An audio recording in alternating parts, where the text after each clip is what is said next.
Yes, Devra. So I hope my screen is visible to you. Yes, I can see. Okay, great. So welcome, Devrat, in Global Next Consultant India Private Limited, and we will start our journey of CISA. Okay. So before going Right. further, I would like to tell you about this uh, company. Basically, we are into the consulting and training basically from the last 1 year, and we are also have a basically, we are also have our in-house product-based organization. So we are also preparing and developing product for our clients. Also, we are providing the services, uh, consulting services across India to various clients like ISO 27001 implementation and audit, and SOC 1, SOC 2, and SOX 404. That includes ITGC and ITSC controls. Apart from that, we are also helping the clients into the vendor risk assessment, and we are also providing the corporate training. Those who are interested in doing ISO 27001 or CISA, CISM or data privacy certification. Okay, so Okay. basically, we are into the wider scope we are having, and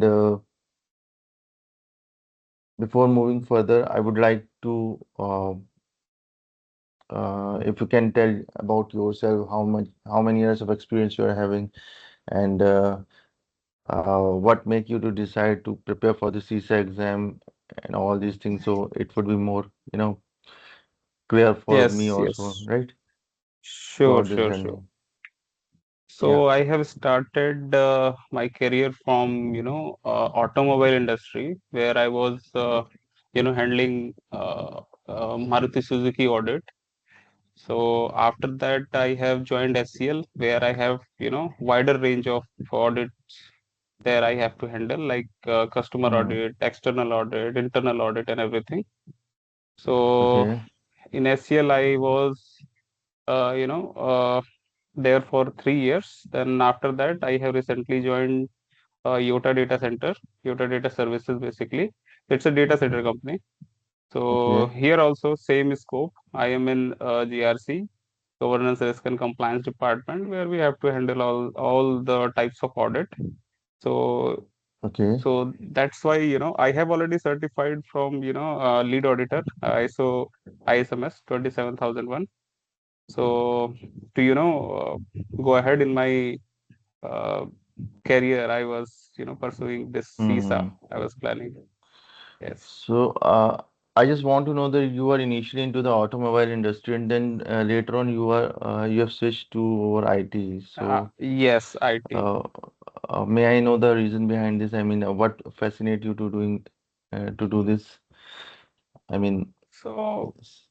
actually, in automobile, I was like, I didn't see too much growth, to go up. Mm, Uh, there were a lot of reference and all those things okay.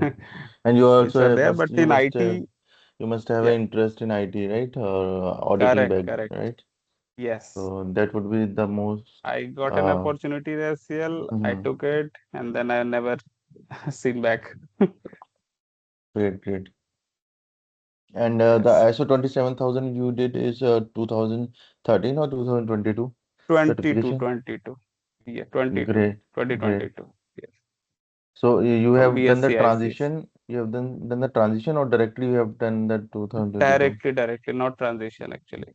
Okay, okay. Great, great. Yes. Great, Devrat. So why I'm asking this because an overall experience you're having how much years? I have 6.5 years of experience till date. Okay, okay. Great. Yes. So, so that means you are also eligible for the certificate of Yes. CISA, right? Because it required 5 years Yes. of professional experience, right? Correct. So That's it's a what I great was thing. waiting Yeah, for. yeah, yeah, it's a Uh, great thing. Yes. So let's start. Yeah. So, what you know about CISA means, if you can you plain describe something that what do you Actually, I understand by did. CISA in exam and their domains, right? So let me tell you, I already bought this, in membership for Mm-hmm. this. Okay, Which Delhi and chapter? Delhi chapter, yes. Okay. But yet to purchase that CISA, exam thing. Hmm. And But I have already gone through that Udemy course, that okay, okay. uh, Hemant Doshi one. Ah, yes, yes, right. So basic I know, but Hmm. when I tried, Yeah. So, giving the mock test and all, then I thought I have to do training because thorough. the Yeah. questions were, yes, Yeah, because different. the questions were the question will be asked for this scenario-based question, right? Hmm. And that is more basically aligned towards the experience what you are having. So it Correct. is not like only the theoretical. If you gone through the theoretical part, so you are capable of Hmm. doing the questions. Hmm. The thing is that the mindset is required is that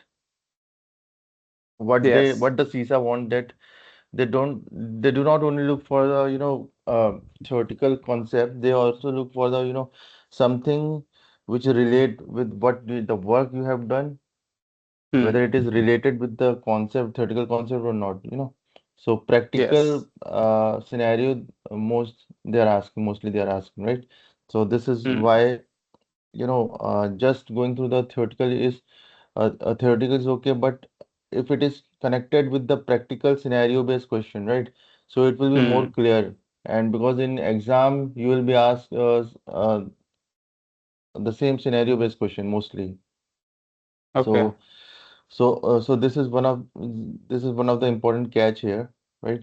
Hmm. So you will be so in the entire journey you will be providing the theoretical material also you will be clearing will going to clear all the concepts also. Apart from that, you will be will provide you all the practical concept also, that how you are going Okay. to relate those theoretical part with the how actually a manager want from you, or how Hmm. Hmm. CISA exam is expecting from you, right? Okay. What kind of mindset you are having, whether you are having a technical mindset or you are having an auditor mindset. Because if you are going with the technical mindset, that means uh, although you are very good in technical, but thing is that in the auditor perspective, whether you are Hmm. thinking like that or not, right?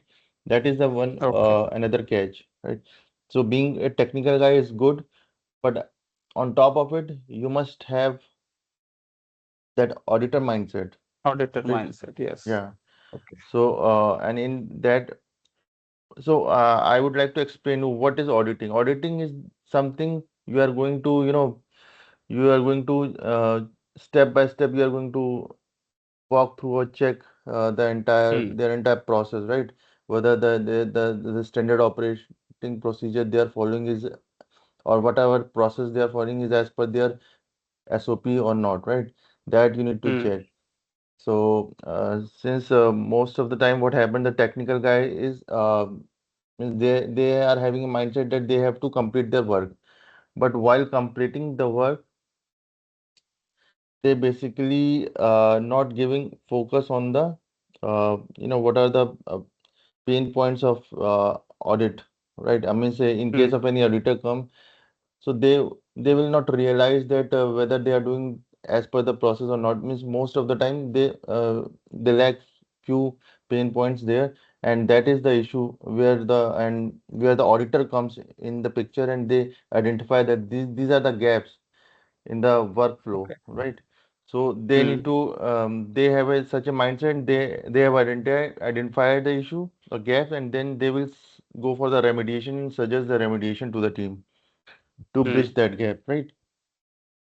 Yes. So that is the auditor mindset, and this mindset is only you need to always you need to think in your brain that yes, should and I must have to think like an auditor and not Hmm. as a technical guy. Means technical is important, but on top of it, auditing mindset is very much necessary, Needed. right? Yes.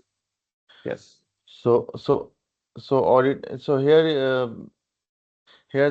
we are going to cover the uh, five basically a domain of CISA. Hmm.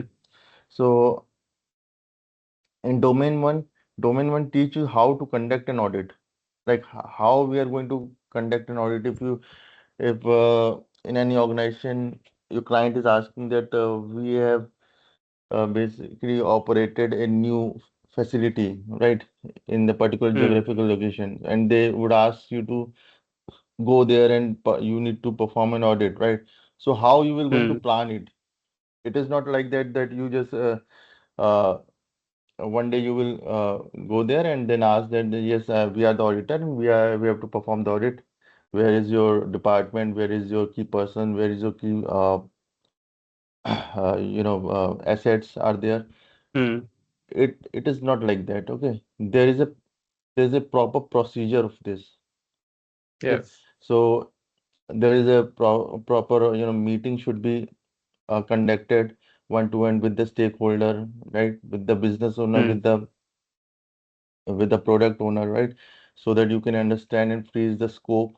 So once you freeze the scope and identify and freeze the scope, then based on that only you will go We for the have to next do step, audit. right? So Yes. this is so how to conduct a audit, that will be we will going to see in domain one. Then in Hmm. domain two will focus on the governance, risk and compliance. So what the audit you are going to perform. So governance is something, means how you are going to regulate it, right, from the top, Hmm. because all the activities should be covered under those regulated part. Means on the top of the apex body or your management should be aware about what are the activities you are going to perform during the audit. He or she must be aware of that. Your manager, your stakeholder, right? So that Hmm. is called the governance or the guidance. You have to work their guidance, or you need to I would say achieve a you need to work to achieve a uh, business goal basically, right? Okay. So that is called the governance, right? So Hmm. stakeholder let me explain you in this. Stakeholder meet conduct a meeting. They have identified a business goal that from the next year we have such a target, right? From 10 crore to 100 crore, this it will be a target, right? So they Hmm. decide this. So what are the activities the team has to should perform to achieve this goal from 10 crore so that the revenue should go from 10 crore to 100 crore, right? So obviously there are multiple business activities as well as in supporting the business activity there will be technical activity. Technical team is there and which support or work in order to achieve those business goals, right? So Hmm. always you remember that security is not uh, if you talk with any businessman, right? So they will always Hmm. deny security. Means they are not supporting the security. Means why? Because for the businessman, their product is very important, because the product is something which they are going to sell in the market and they will get the benefit of that. Means Benefit. Yeah. they will generate a revenue due to that product. Okay, so Hmm. they want to spend minimum into the security. Security is not always supported by the business stakeholders. Okay, It's a but secondary thing for them. yeah, it's a supportive part. But thing is Hmm. that nowadays, there are n number of incidents happen, ransomware attack, Hmm. right? Other malicious activities have happened. So obviously you can think like that. You have a precious metal, you have gold in your house, you kept in your locker, in your in wardrobe, okay. But mm, someday it happened that theft has come, and since your securities are not as much stringent, and there will be a chance and possibility that it will be uh, stolen by the theft, okay. So yes. so and the business and the owner of the house is aware of this, that yeah, he always these things are going in his mind that yeah, we have a precious thing in our wardrobe and something would happen if we will not going to implement the uh, or strengthen the security, right?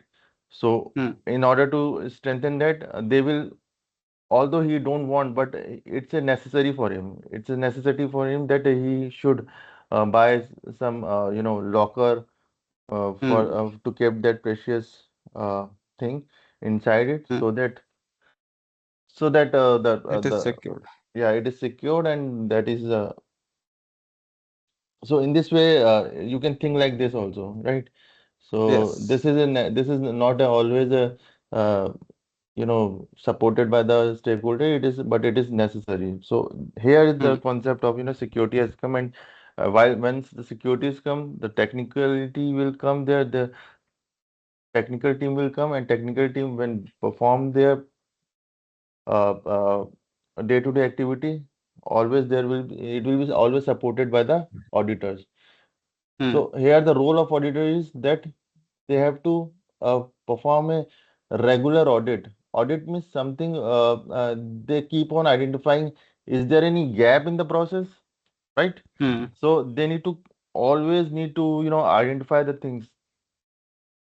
Yes. So because at the end the process owner is not responsible for that, because they are doing their work. They have a lots of work to perform Mm, to achieve the goal, and in order to achieve the goal they have their own activities. They have lots of activity they are doing, right?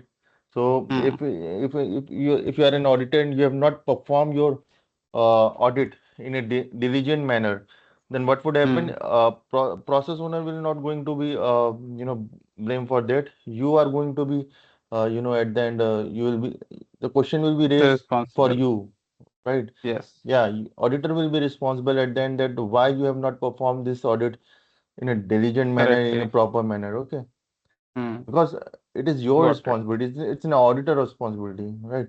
So in this Yes. mindset only we need to go, and always Sure. keep such a mindset, and in because the question will be asking the scenario based, so there would be a multiple scenario based question you will face, and you will you have to think like an auditor, right? Mm, So here in domain 2 focus will be on the governance part, and governance is how you are structured your framework, how you are monitoring it, that will come under the governance. And risk, what are the top risks associated with your asset, okay? mm. Risk-based So approach. Yes. yeah, risk based approach. So in order to identify the risk based approach, what would be your what would be your next step? So you need to identify your critical asset, you need to identify your key asset, what is important. Yes. There will be n number of asset in the in enterprise, okay? So Mm, there will be, so all the asset come under the three categories: people, process, and technology, okay? mm. So there will be a key people like your CEO, CFO, right? These are the, Yes. or C-suite, entire C-suite, or your top managers, they all comes under the, or HOD or VP or AVP, these are comes under the key peoples, okay? So they Mm. are also always remember that human safety is always on the top, okay? Yes. If you think that there is a critical server, there is a critical server in your department, and also some incident happens, some fire happen or something happens, so who will be the, who to whom you are going to save first, whether you're going to save your The servers people first. or your organization employees, right? So always remember that people is the most critical asset. Okay, Correct. so that is you need to arrange such a you need to make it such an arrangement that in case of any incident like fire or something, a proper exit should be maintained, so that, Hmm. and it should be all proper directional arrow should be deployed, so that in case of any such incident like earthquake or fire or something happens, so Fire exit. Yes. yeah, so people are aware that where they have to go in case of these incidents. So always people are the most critical one. Yeah. So Yes. you need to, so people is one of the most important asset. Then after that, your critical servers where you have data is very important nowadays, right? Hmm. So data has a, it is more important, precious than gold. It has, Yes. if you have In a IT, correct, data if is everything. yeah, if you have a right data, if you have a right data and correct data, you will be the, uh, you, you will be the on top of others. Okay, so because Yes.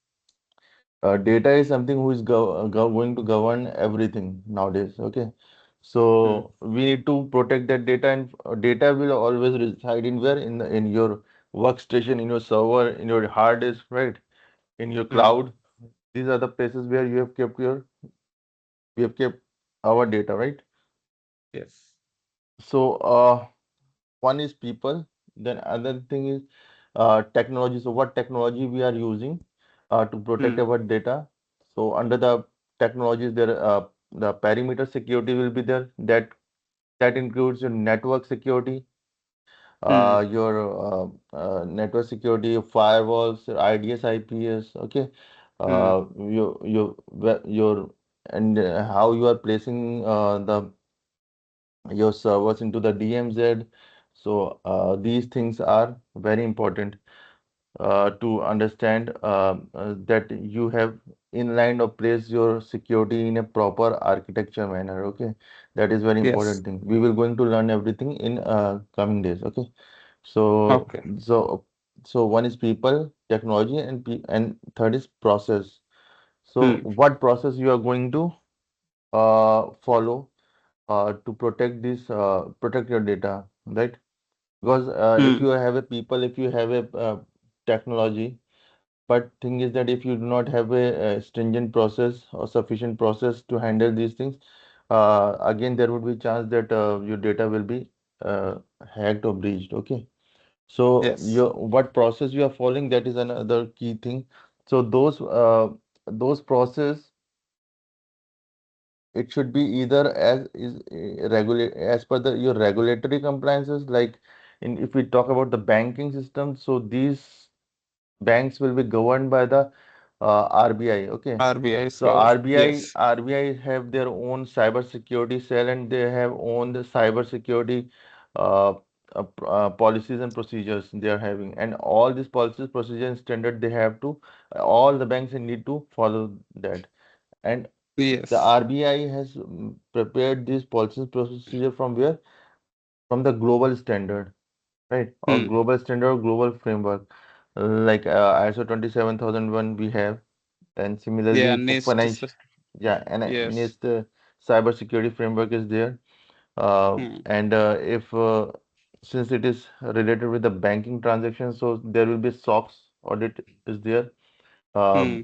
One of the uh, Correct. global standard, right? So I'm So handling here RBI and CSF audit as well. I know. okay, great, So great. So you must be aware yes. about the, all the standards and process Yes. Yes. policies Yes. defined by the RBI. Yeah. Correct. So it will be easy for you to understand the thing. All these things Yes. we are going to cover in detail in late in coming sessions. Okay. Sure. So now you are able to understand what is governance, what are the risks, right? Yes. Uh, so so risk, I'm talking about the risk, where the risk can be come from. It will be your people, process, and technology, the Hmm. key assets, basically, I would say. These are the key Yes. assets, and we need to so since it's an asset, all asset always come with the risk. They have their own inherent risk, right? Do you Correct. understand? Do you know the meaning between inherent risk and and residual risk. Inherent Are you risk and and residual. residual risk? So inherent risk is Whatever you know, like you can tell. I will then later on explain it. I would like to know what you know about these two terminologies. inherent risk, like the risk which is already there, but Mm-hmm. after applying the control, we cannot like fully mitigate it. Mm-hmm. Okay, So and yeah, I'm confused like whether it is a residual risk or this inherent risk. I forget about yeah, the fine, name exactly. fine, no problem. You have told you have correctly told this. The inherent risk is something which is coming with the asset, right? If Yes. so, see, there is a asset and there is a n number of controls. So before Hmm. implementing the control on to the asset, whatever risk that asset is having, that is called the Hmm. inherent risk, right? Because Yes. these risks are inbuilt risk which the asset is Yes. carrying with them. Okay, so that is Correct. called the inherent risk, Inherent risk. and residual risk is risk which are left after After implementing the after controls. even applying control, it is Yeah, still there. We cannot fully mitigate it. yes. Residual. Yes. So Yes. that is called the residual risk. So how we are going to handle this residual risk? It's totally depend upon the risk appetite of the organization. And now, what Correct. is risk Yes. appetite? Risk appetite is the capability of an organization to, how much they can handle those Beer. risks, Yes. or Hmm. how much the organization can bear the risk, right?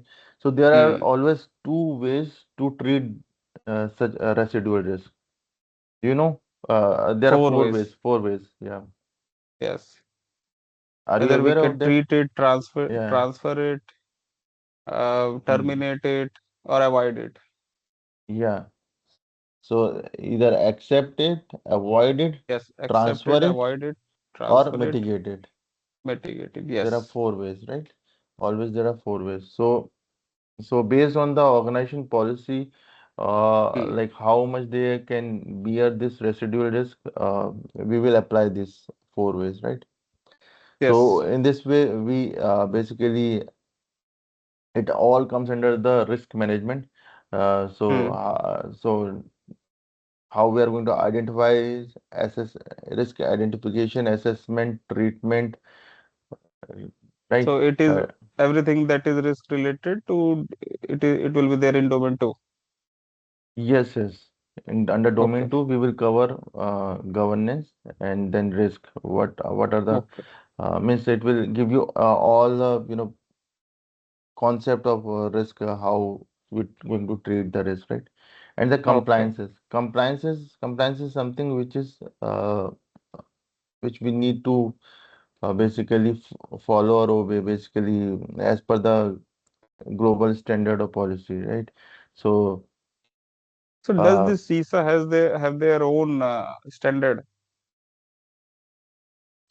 Like CISA do not no no CISA do not have their own standard. Standard are prepared by other framework like COBIT, ITIL, oh, right? And okay. your ISO Yeah, that I know, 27000. but I thought Yeah. No, I was they confused like whether CISA also have it no no or not. CISA basically it's a body who is conducting multiple this certification this for the corporation for the corporate. Okay, so Hmm. they basically regulate or their main objective is that the people who are working in audit basically or the Hmm. professional who are working in audit, they are not only theoretical, they must also have a practical knowledge. So Hmm. it's a they keep on tab of all this or keep regulating these things or monitoring these things. Like Okay. if you uh, I don't know you are aware or not because but after once you clear the CISA, there will be a Hmm. every year you need to submit the proof that you have worked in either of the five domain, right? Hmm? So you I need don't know to that. yeah, you need to basically, that is not a complex thing. So whatever work you are doing in the organization, you just need to uh, mention that you have work here and this particular domain, and you need to give Oh, yeah. So these things you need to submit regular basis, and there will be a regular maintenance charge also, annual charges that you have to okay. maintain. For it's a certification maintenance charge basically. Okay. Annual charge is there, like $50 is there, and Oh, for keep your certification live. Okay, okay. so these things you need to maintain. So what is the objective of doing this? That just one time you have done CISA, so it is not sufficient. They should be Continuous they want yeah, to. that whether the person is continuously into these auditing, or they are covering these five Hmm. domains, any of the means any of the domain. Like, it is not Hmm. necessary that you are working in all the five domains. Any of the domain they want, that Got it. you must have continuously in touch with this domain, right? Okay. So it's a kind Yes. of a monitoring. Okay, again, it's an Mm-hmm. auditing. It's a kind of audit of a Yeah, yeah. professional, right? Yeah. So Hmm. again, audit will come into the picture, right? Yes. So this we are going to learn in domain two, governance, Hmm. risk, and compliances. Compliances are we need to follow the standards as per the global framework, or as per Hmm. the industry in-house regulatory requirement, like RBI. Hmm. If you are a bank and you are regulated by the RBI, you have to follow or comply by the standards of the RBI. Okay. Similarly, Yes. if you have a payment card industry, so you have CCRDSS. so you need to basically comply by the PCI DSS. So regular Hmm. audit of PCI DSS also happens. You need to be compliant by that. Similarly, if you are providing a third-party services, like you are providing a SaaS cloud service, okay. So in that case, your Hmm. customer can ask for the SOC 2 audit SOC 1, report, SOC 2. Yes. right? So that they are aware about they can ensure about your security posture, current Hmm. security posture.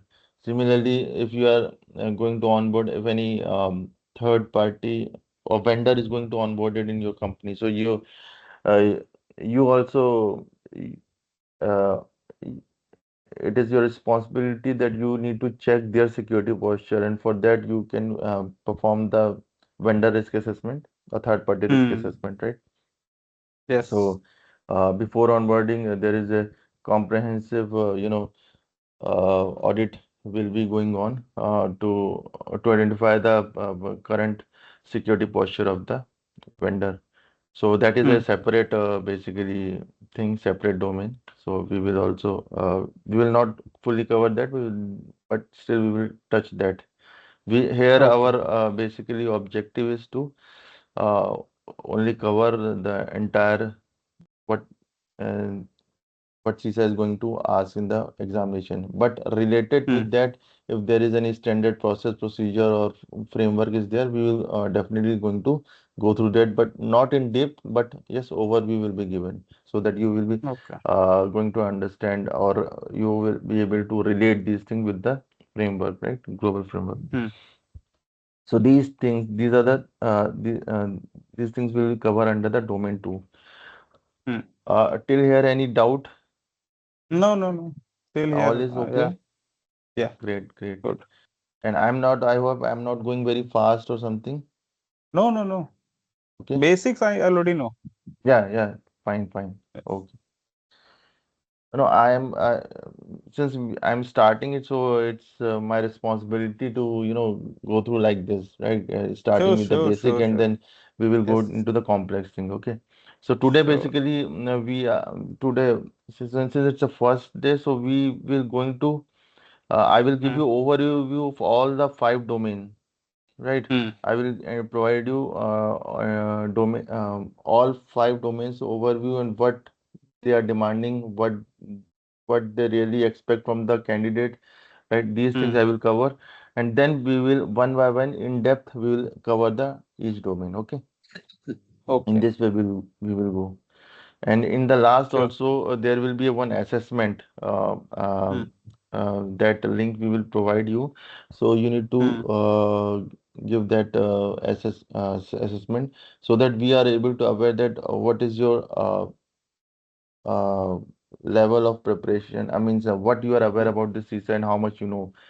Since you are Okay. having experience, so we would expect something that like you must be aware of, at certain level, right? So in this way, it's Yes. Yes. just trying to understand your capabilities, so that accordingly we will Okay. frame our basically further So uh, today you will journey. take or at No, like we will provide you link. You need to okay. just perform this, go that exam, and you can able to identify your, you know, or Hmm. assessment basically your No, own, I'm right? asking like today or it will be like after this month. No, no, today only. It's initial Acha, basically. today. Yeah. So Okay. that Okay. since I'm not aware about how much knowledge you are having, right? Yes. Yes. Sure. So Sure. Sure. that in this Okay. way, this the exam is not very typical basically. It's just a Hmm. basic baseline security questionnaires will be there. So you need to Hmm. just answer that, right? Okay. Okay, fine. Okay. Okay. Then under the domain three, it will ensure secure system development and implementation. Hmm. So and SDLC. yeah, SDLC, secure system development lifecycle. So while developing any application, there are multiple team will work. Like will be a Hmm. front-end developer, back-end developer, there will be a DevOps team, there will be Hmm. a Hmm. there will be a uh, that testers is also there who Hmm. are performing that different testing like integration testing, unit testing,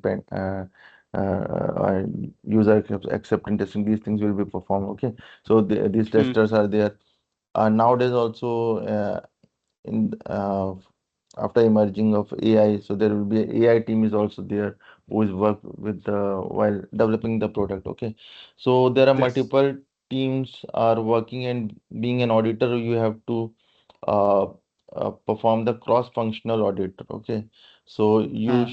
you should be have a knowledge of at some extent you should have knowledge of how the developer are doing the code, right? Hmm. What are the while doing the code, what could be the possible vulnerabilities uh, they uh, they kept into the while developing the code, because developer are, as I said, that they are the product development, and they, while developing the product, they are more focused on developing the product. They are very less concerned about what are the uh, you know sec Security guidelines. vulnerabilities, possible vulnerabilities would be Hmm. there. So that being an auditor, you need to identify that, and for that, basically, you must have to understand what are the secure code audit, what are the while developing the this application, what could be the possible vulnerabilities they can put into the application. So that you need to identify, and for that, this domain three will tell about the secure development lifecycle that include basically once they develop the application. So sometime it happened they hard coded the credential into the application, into the code. Hard coded the application means they put the put the credential password into the code Hmm. itself. So that is a more critical thing. And if any hacker or any uh, got this code base, Hmm. so it can be easily breached. That application can They be can easily get breached. into the system. Yes. Yes. But this is my weakest part because I'm not a developer. Yeah, yeah, yeah. So, So and that is why CISA is saying that everyone must be aware of it, because we cannot you cannot say that I am not aware of this. So since you are an auditor, right, and hmm. you have a responsibility to secure the asset, and it's an application is an asset, so you must be aware about these things. So we will going to learn Hmm. how these things will work. Okay, Okay. so it's common thing that no one is going to excel in all domain. It's okay, Hmm. but since our objective is to clear the exam, right? So Yes. we need to basically try to learn the things in that way only, right? Sure, sure. In later on, in which field you want to go, that is a different thing. But at this point of time, our objective is to clear the exam and basically what Score question better they in all can, the domains. yeah, what question they would ask, we are not aware. So we have to Yes. cover an entire domain. Right? So So here they will I'm, ask procedural part here, or they will start asking like coding things. no, no, they will not going to ask coding. Again, I'm saying that it's they will going to ask the scenario based question, right? Oh. So and under the scenario based question, no coding will be there, and Mm-hmm. they are aware that you are not a coder. And the Then fine. professionally those who are going to give this exam, they are not from the coding background. And there Okay, would be fine some then. exceptions Hmm. are always there, but most of the time 90% people are not developers, so they are aware. Yes. They just mention these domain here to make you understand that these are also critical and vulnerable things which you need Hmm. to cover, and you must have understanding of these things. Okay, so that is why Yes. they have kept these things. Okay. So under that, basically we will going to cover the SAST and DAST scanning, SCA scanning. So SAST basically is static application development basically, and Okay. application testing basically, and DAST is dynamic application testing.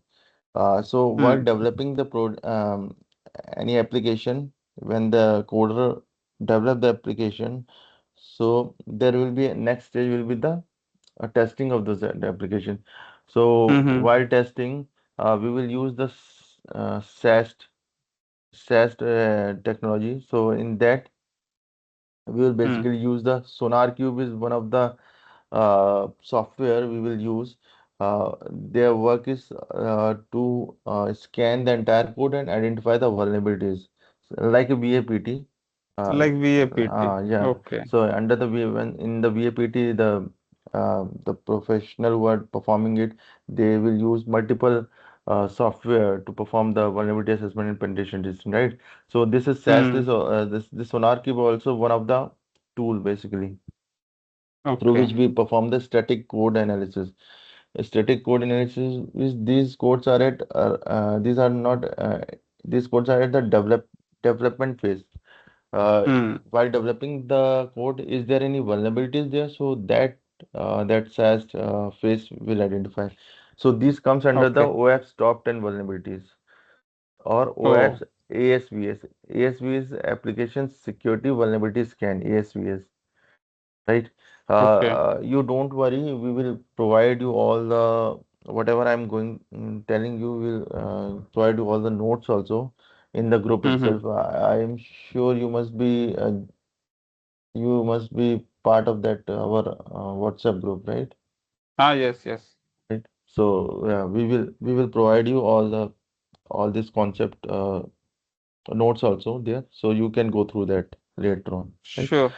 So so SAS scanning will be based on the OAP's top 10 vulnerabilities. And Hmm. what is OAP's top 10 vulnerabilities? We will cover that when we will doing this domain 3. Okay. So in detail Okay. we will read those things. Okay. Similarly, there's a OAP's application security vulnerability uh, scan is there, ASVS vulnerability system is there. That is also a framework of OAPs that we will Hmm. cover. Similarly, in the dash scanning, after debugging, after debugging of the code, Hmm. is there any possibility of any vulnerabilities that will identify in the dash scan? So OAP Zap is one of the tool through which we will understand the runtime bugs into the code. So we OS will Zap. Zap, OWASP. OS Zap. Okay. Yeah. So we will check that also. We will Okay. learn that also. Okay. So how to Okay. so we will not going to focus on how to you know run the means how to deploy or run these Yeah, that right. is for the We SMEs, but at least we yeah should know how to read the yeah end result. yeah. So that you are, but for like OAPS top 10, this framework is important for us that we need to aware Mm-hmm. that where Yes, would be yes. the chances of vulnerability. So that we will cover there. Okay. Okay. So this entire domain 3 comes under the secure development life cycle. Okay. So Okay. we will cover that. Under the domain 4, it cover IT operation resilience and service continuity. So Hmm. IT operations means whatever operations uh, is IT people are doing. So Performing, that we will yes. cover. Yeah. So that will come under that. So like Hmm. what are the major operations are like backup management, problem management, incident management, right? Change management. These things will Hmm. comes under the IT operation. So Okay. if we talk about the backup management, so it depend upon since backup is very critical thing. So we need to understand what is the frequency of the backup, whether it is daily, Hmm. weekly, Hmm. or monthly. Okay, that Hmm. that we need to understand and how we will going to identify that which application backup or which data backup we have to do daily or weekly or monthly. Uh, Hmm. do you have an idea how we will decide this? How? I mean, that I don't know. Like, I mean, like suppose depend. there are an application, there are 10 applications, right? So how Hmm. a backup team will decide that for which application we are going to take daily backup, for which we are going to take weekly, or for which we are going to take monthly backup. How we will identify that? Since data is there in all 10 application, okay? Hmm. So and backup always comes with the cost. That Yes. keep that in mind, okay? So Then we we should cannot, define the criticality of the data then. yeah, Which correct. server or uh, uh, the Hmm. backup where we have to take, which is critical. Correct. This is the Then correct medium, then mindset. Yeah, this is the yes. correct mindset. So we need to identify the critical application first, right? And how Hmm. we will identify the critical application? We need to perform the BIA, business impact assessment. Under the Okay, business yes. impact assessment, we will able to identify Hmm. basically Which so process have the most which impact application is, on our yeah, business? if that application will be breached, what would be If the that impact goes on the down, business? Yeah, what uh, would be the impact of the business? So, correct, correct. suppose for your customer, for one of the application, availability is very important. Means it should be Hmm. that application should be always high, Hmm. always on, Up and right? running. Yeah, Yes. always up. But but due to some incident happen, it will goes down. Okay, Hmm. in that case, what would happen? Since if you Then our business will be if it will impacted. Customer yeah if it will not resume as early as possible, then your business will be will impacted, be your hampered. customer will be Yes. impacted. Okay, that Hmm. that is that organization cannot bear it. Okay, another thing is the Correct. how much data they will lose. Okay, one thing Yes. is how much business will be impacted, another thing is how much data will be lost or possibility of Hmm. losing that data due to that Hmm. incident. That is another thing. Correct. So here the Yes. concept from RPO and RTO. Hmm. Hmm. Hmm. Okay, recovery point objective and recovery time objective. So these two Yes. concepts in detail we will going to learn later on when we'll cover this domain. Okay, so Fourth domain. yeah, for them. So it covered the IT operation under the IT. So IT operation based on the criticality of the application, once the business decide which application is critical and which is not, based on Hmm. that only backup will be decided whether it will be daily basis, weekly, or monthly basis. Okay, Monthly. Hmm. and uh, so there are all different types of backups, also hot side, as a cold side, warm side, Hmm. that we will cover later on. Okay, so Okay. So this comes under IT operations. Similarly, the change management. Change management, suppose in any application, application owner initiated, identify that their application is outdated, and developer has developed a new revised version of that application, and that need to be patched. Okay, or Hmm.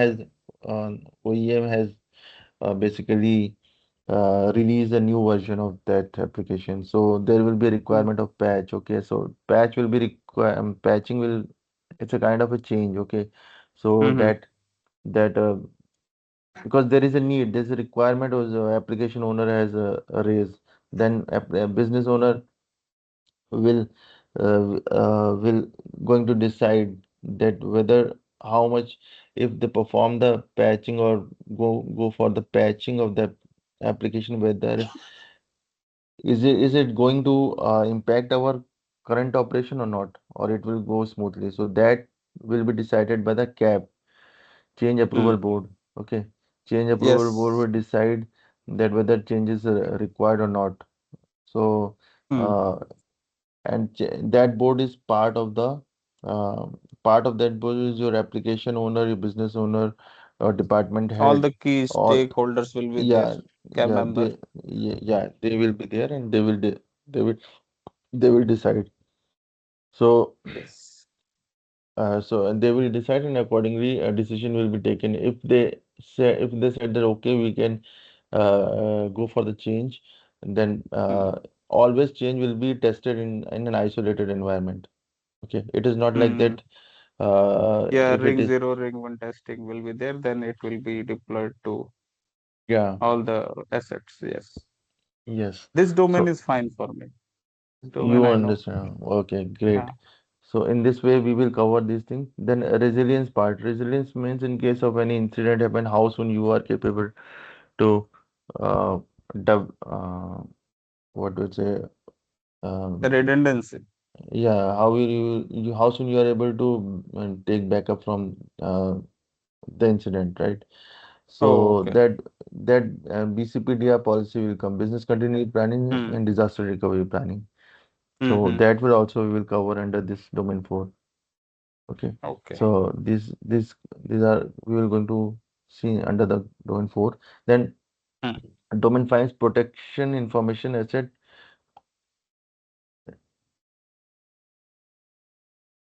Uh, so a strong security control. Now, here in this control, in this domain, basically we will see what kind of controls we can implement or deploy to protect our asset, basically. Hmm. Okay, so whatever asset people keep key asset like people, process, technology, whatever uh, we have seen in earlier domains, then how we are going to protect them? What controls Hmm. are effective? What are not effective? If controls are not in place, then whether we can use the compensating control or not. So Hmm. these things we will cover in under the domain 5, Okay. right?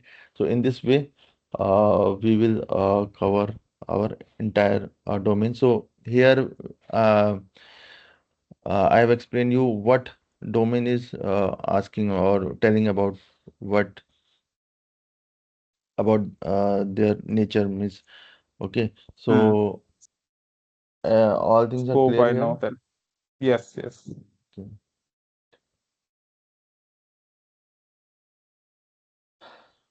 So basically, we have already seen all means we have seen what these domains will talk about. So these domains represent the complete life cycle of information system auditing.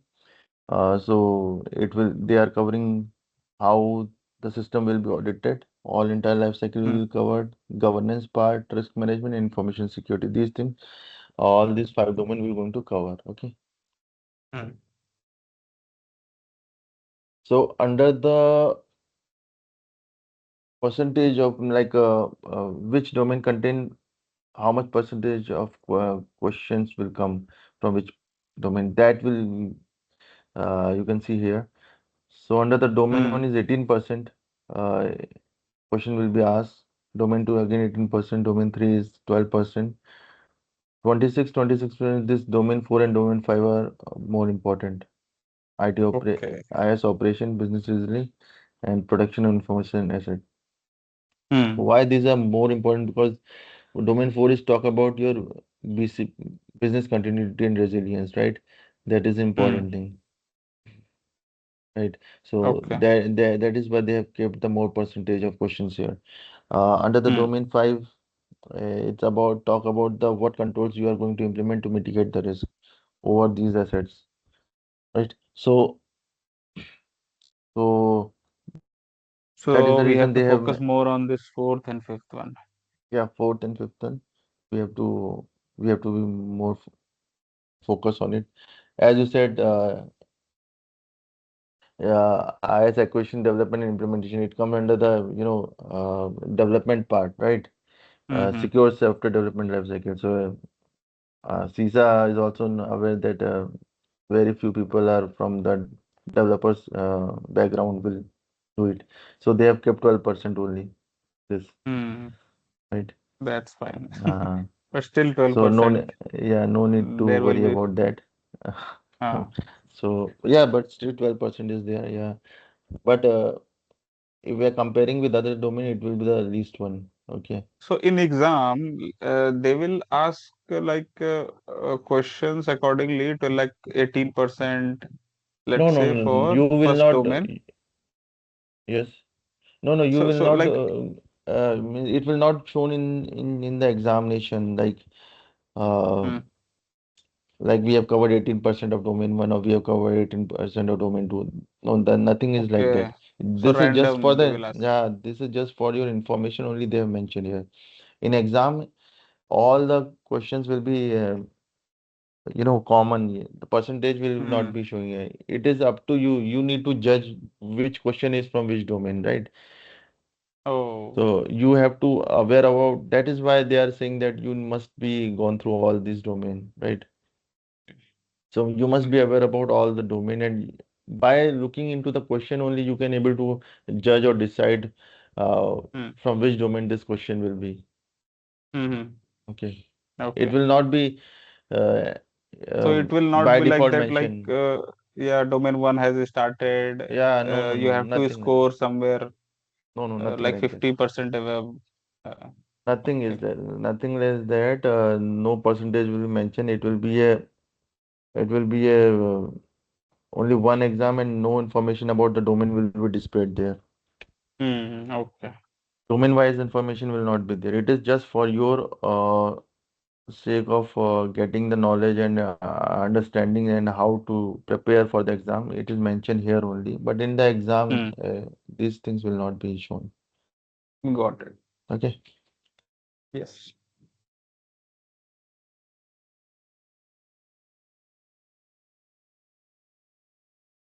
So just a minute. Hmm.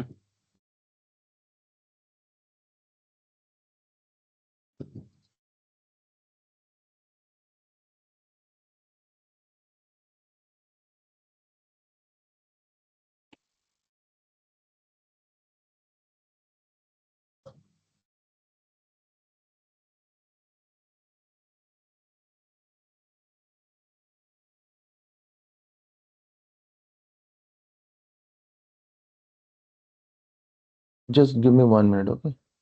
Ah, yes, sure.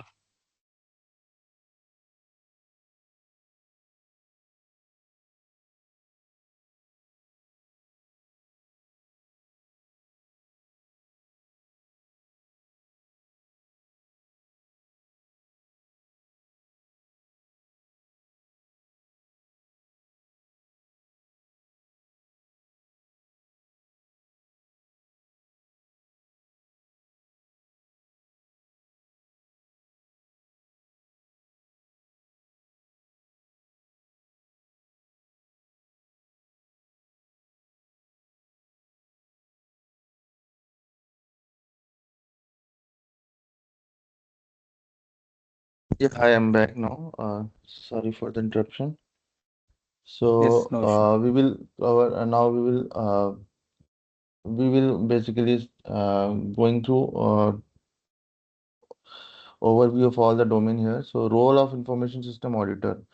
So what is the exact role of the auditor? So an IS auditor evaluate basically information security, IT controls, governance, compliance, risk management, business process. Okay, so we will Mm, see one by one these things. So mm, so information security, so auditor mindset should be always look into the uh, security part in each process basically. Okay, mm, so suppose there is an access management. Okay, so under the access management, we being an auditor, you have to check is there any proper procedure of provisioning and deprovisioning is there or not.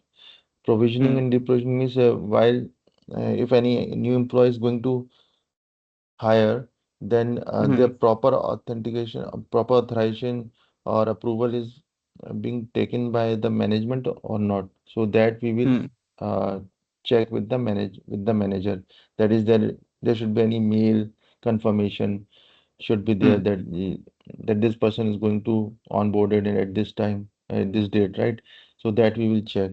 Okay, and mm, once he onboarded, so as per he must be assigned his roles and responsibility. Okay, so mm. based on their roles and responsibility, their work or their task area should be defined or scope. Okay, so it is not Mm. like that he is a just he's an assistant manager and he is having the access to VP or AVP level of data. So it should not be like that. Correct. According Mm, to their roles and responsibility, their their authorization has to be set. So mm. basically, role-based access control is required. RBAC, Are back. yeah, role-based access control should be there. So that you need to check. Right. Yes. Similarly, and while that person is logging into the system or any server or any application, they must be follow the password complexity rule. Uh, Mm, right. So whatever password they have created, it should be alphanumeric and special character. Right. mm, And apart from that, uh, MFA should be enabled basically. So mm. Yes. for that particular application, so that we can ensure that only the correct person, authorized person is having access for that.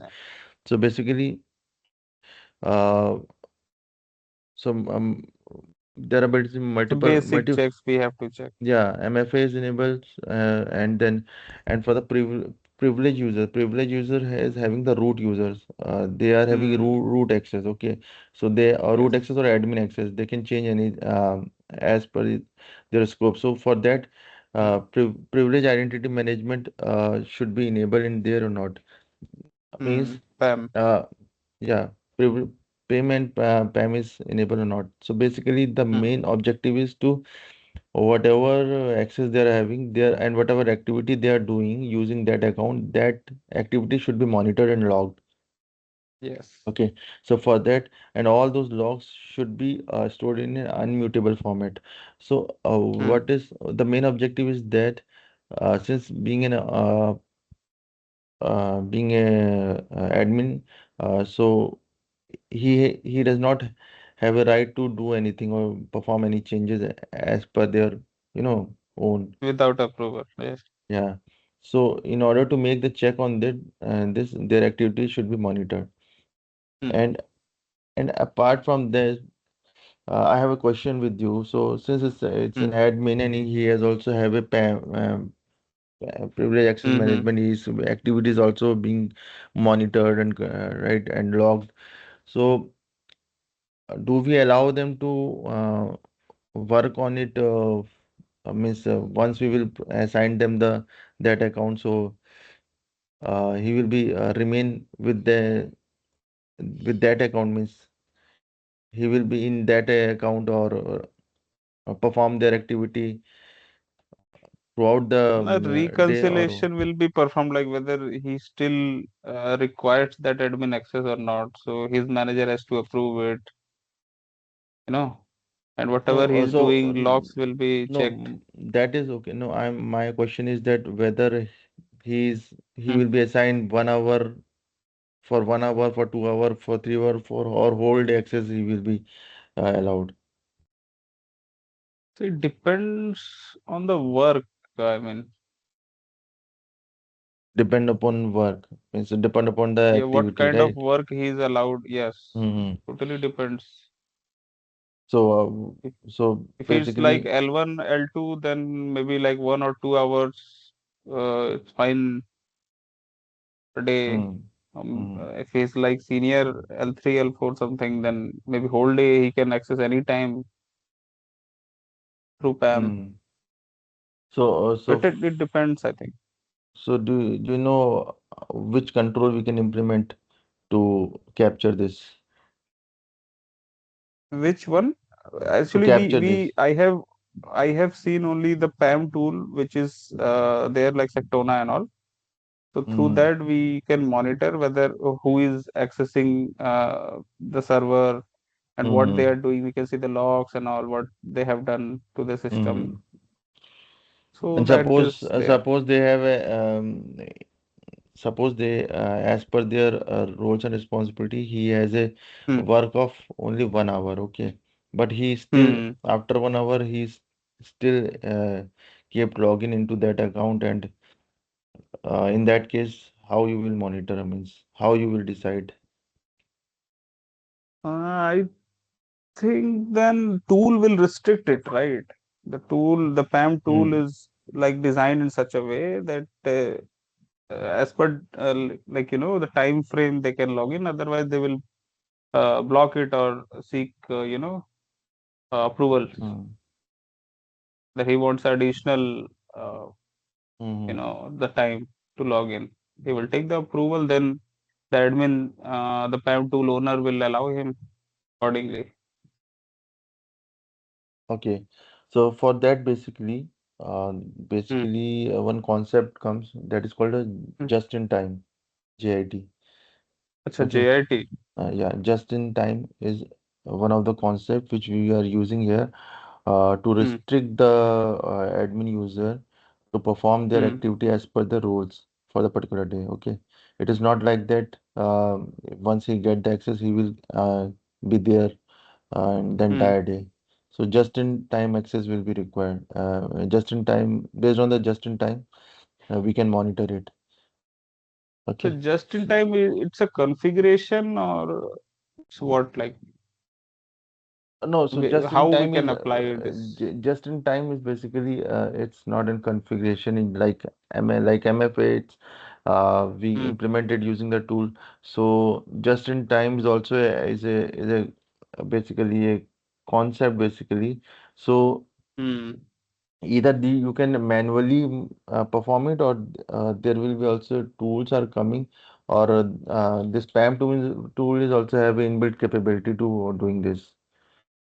Oh. Okay, so both the if anyone is not having PAM tool, then manually this it can be implemented, means can be monitored, or if they have a PAM tool, then it has a capability uh, for this basically, so that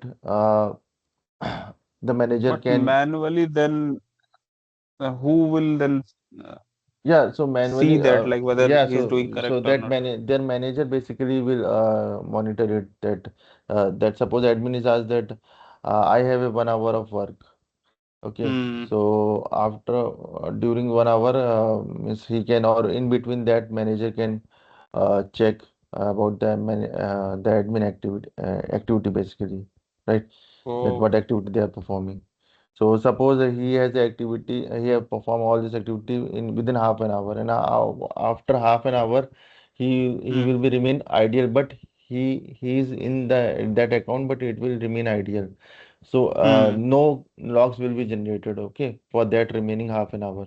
In that case, what would Yes. happen? He can identify that since he has performed his activity in half an hour, but rest of the half an hour, he has not performed He was any idle. activity, but still he is a Huh. part of that account for that half an hour. So he need to give the justification of that admin to their manager.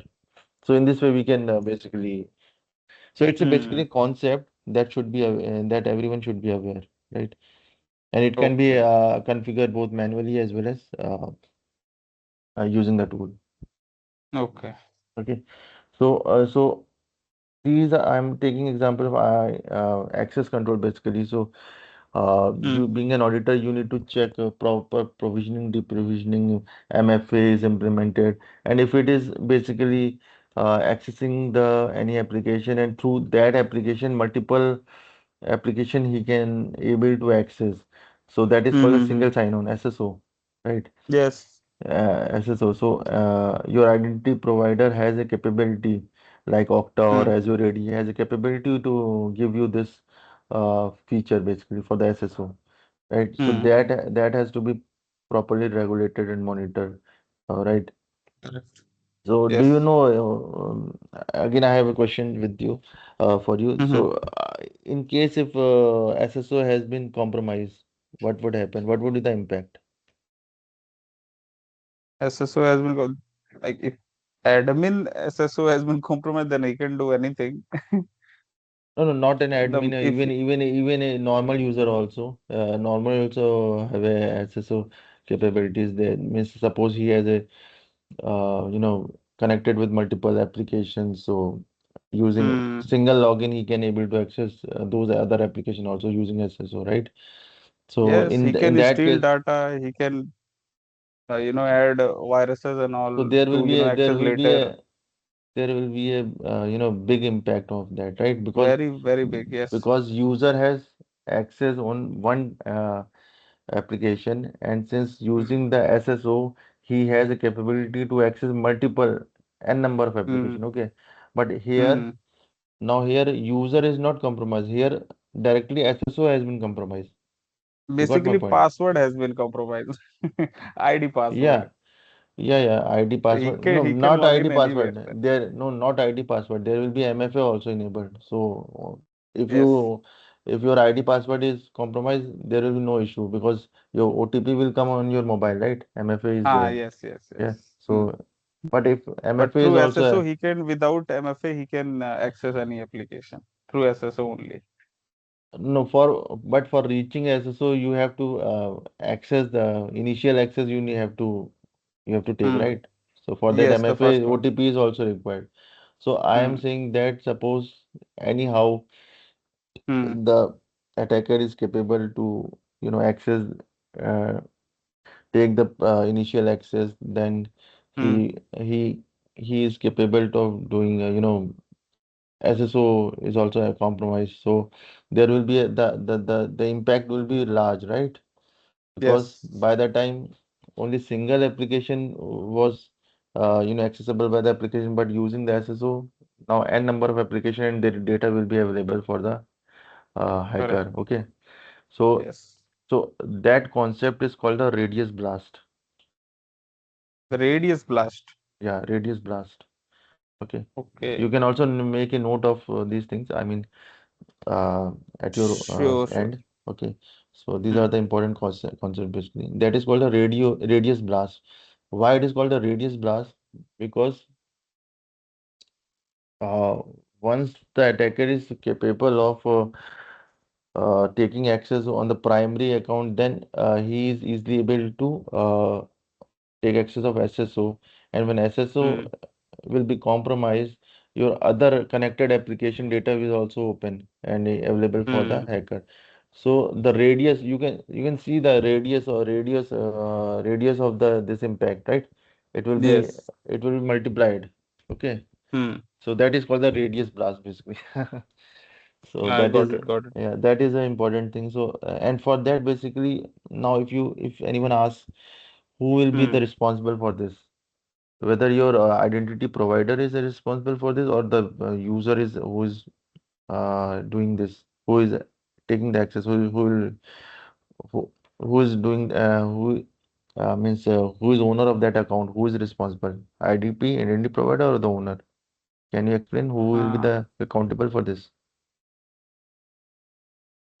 well, like I think What do you think that user. if what do you think if SSO will be compromised, and what do you think that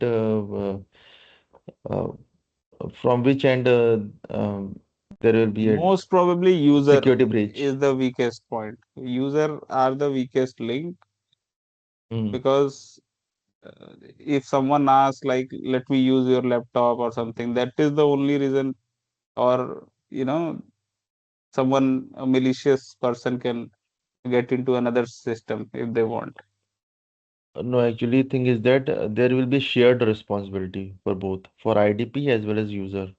So if you Okay. have seen that for many application, if you try to log in, so you will get an option of accessing through your Gmail account. Okay, Hmm. many times you Hmm. have seen, right? So Hmm. so through that what they are confirming, they are so Gmail is confirming that yes, this is the authentic person, and Authentic. Yes. you can through this you can provide access to him. So Hmm. that is called SSO basically. And since Hmm. here identity provider, which is Gmail, uh, Hmm. they are responsible, but because they are authenticating it, right? But here in this Yes. part, where the user is first time logging into the application, they are responsible Hmm. because ultimately somehow that MFA has been compromised, and then if Hmm. MFA is compromised, user is responsible. How MFA Yes. will get compromised? Where is the OTP come? Where is your mobile? Hmm. Right? So it's So a in shared yeah, responsibility. it will be a shared responsibility, right? Okay. With both. So it depend upon the scenario basically. What kind of scenario is it? Actually, yes, that is what I was thinking. Which, like, it is totally depend on scenario. The new Yeah, user, then we can maybe, yes, he might take, did some mistake. He's old and somehow he's still doing this kind of thing. Then it's a problem. yeah. So now you got my point. So Yes, yes. being a auditor, you need to think like that. So Hmm. wherever be the pain point, wherever be the gaps, you need to identify it. So Hmm. that comes under the information security. Okay. So then Okay. IT controls. Now, what are the controls you can implement, right? You Hmm. need to think that. So in order to avoid radius blast, Hmm. what control you can implement? Can you suggest? MFA, PAM, these are MFA the was already basic. MFA was already there, right? MFA Hmm. was there. User also use complex user ID password, right? Identity provider is there who can capable of providing SSO. Now then, what is lacking? So for critical asset, we can implement different password, user ID password. And again, he has to, uh, for critical assets Hmm. or applications, he has to use different password apart from that admin user ID password. Then I that is think okay, that, but uh, MFA has been compromised. What does it mean? It means that user has intentionally still, because that's why you I'm know, asking different user ID password for critical assets, but it's still critical, I mean, different user ID softwares or password. MFA applications. will OTP will come in the user mobile, right? For MFA, Oh, yes, right. right? So what control can implement to reduce this, or what are the suggested controls? Hmm. So don't think, I always said that don't always think on like a security guy, okay? Hmm. You have to think like an auditor. Don't Hmm. so you can see here the issue is not with the security or technology part. Hmm. MFA is there, SSO is there, user is also having a complex password. Everything is there. So from technology and there is no issue. Hmm. Then where is the issue? That the user in. Um, A user and means so what is lacking? Why these things happen? Why the system has been like he, compromised? it depends. Like intentionally, he has leaked the password or by mistake. Yeah, so If by they mistake, so then we can provide him it the comes under training. the now if you here you can see that technology is okay. Hmm. All all security uh, Hmm. things are there, okay. everything Hmm. is there. So now there is a issue with the behavioral part. Okay, Correct. behavior of the behavior behavior of the A user. user. Okay, so now Hmm. the so being an auditor, if you see, and you definitely you will be come across such kind of incident in future, that Hmm. then you also think what would happen. Everything is placed, all technical thing is placed, everything is placed. Then why these things are happening? So the Hmm. now the come being an auditor, you have to think like that. Now must be issue with the behavioral part of the user. Either Hmm. user is not aware about these things, so whether their It's awareness issue then. awareness training has been performed or not, you know, Hmm. their basic awareness training has been given to him or not by the Hmm. organization or not. It could be Correct. possibility that he's not aware about these things. I mean, he might not be a technical guy. He might be some operational guy Hmm. for the other department. So he's not well aware about these things, right? Hmm. Hmm. So you have to check whether the uh, monthly or Proper training monthly has been proper, provided or not. yeah, training Hmm. awareness session has been given or not. So you need to Hmm. check Got that, it. right? So issue is with Yes. there. So being an auditor, you need to think like that also. That aspect also you need to check. All not Hmm. always that it's always there will be a technical issue. Technical problem. Yeah, Hmm. there also be some behavioral issue is also there, Hmm. right? So nowadays what Hmm. happen? All your antivirus and these are technically sound, means their signatures are updated, but everything is there. But what happened? Hmm. How they will deal the zero-day attack, Correct. right? Yes. So in that Hmm. case, the concept of UEBA will come, user entity behavior analytics Hmm. come, Hmm. Hmm. Yuba. right? Hmm.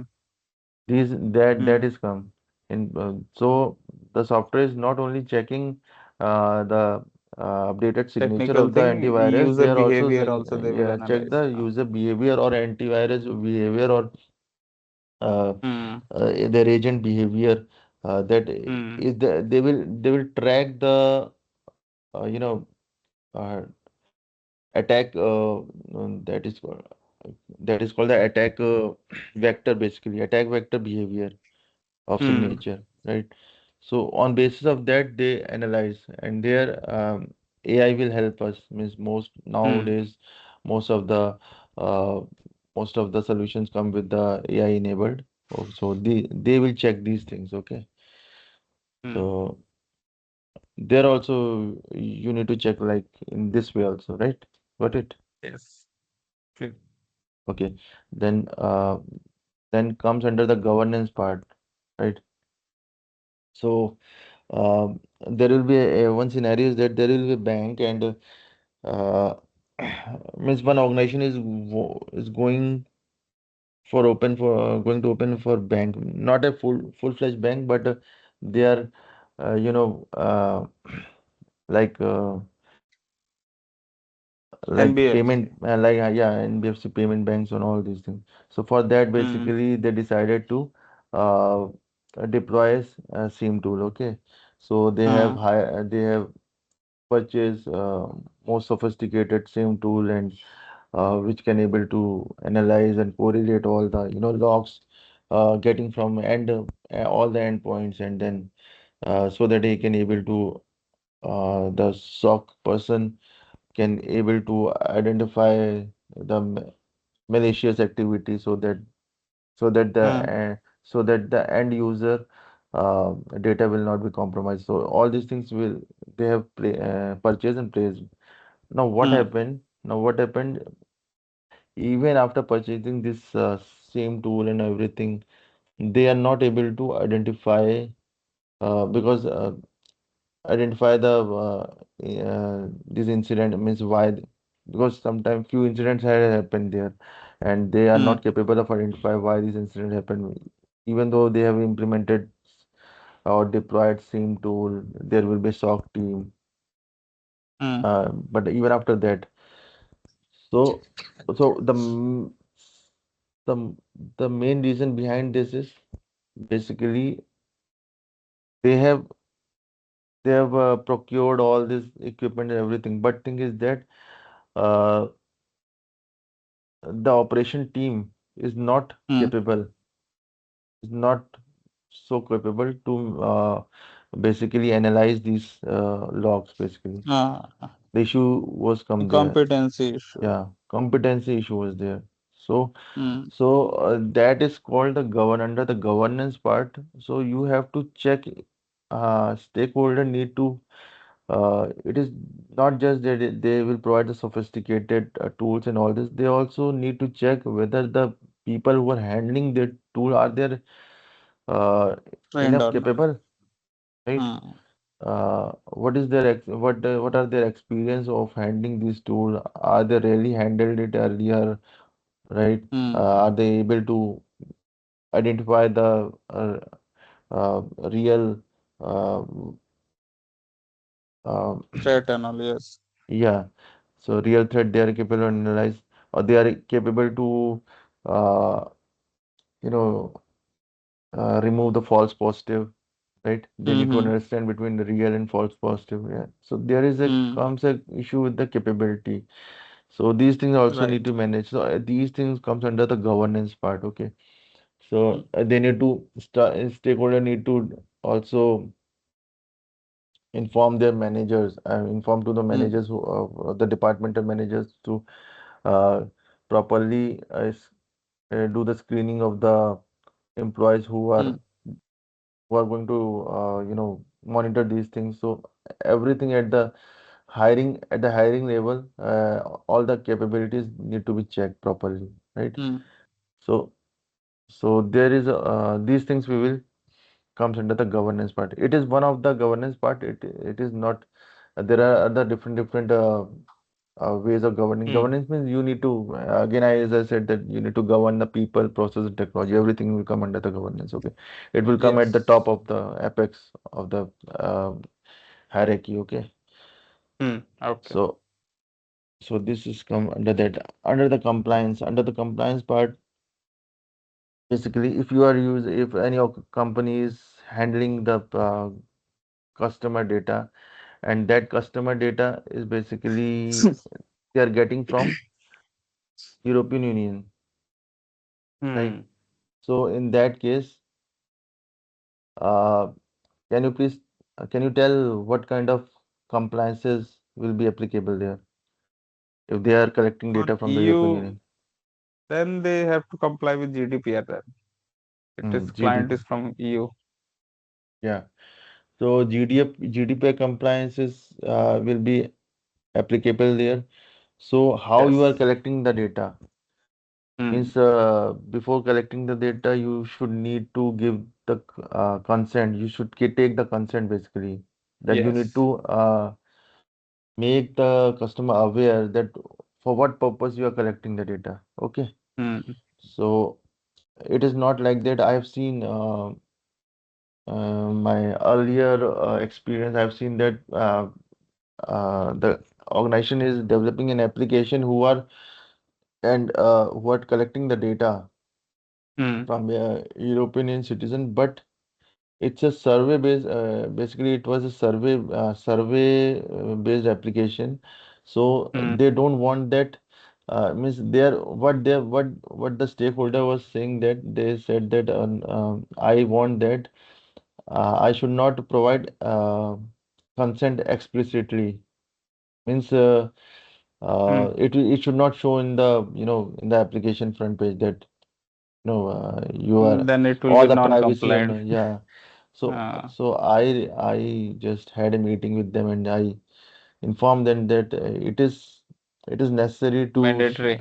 yeah, it is mandatory to basically inform them, because if you are Hmm. hiding this thing, then it will be comes under the breach, and a penalty can be imposed. Hmm. So A right, lot of money they are taking. yeah.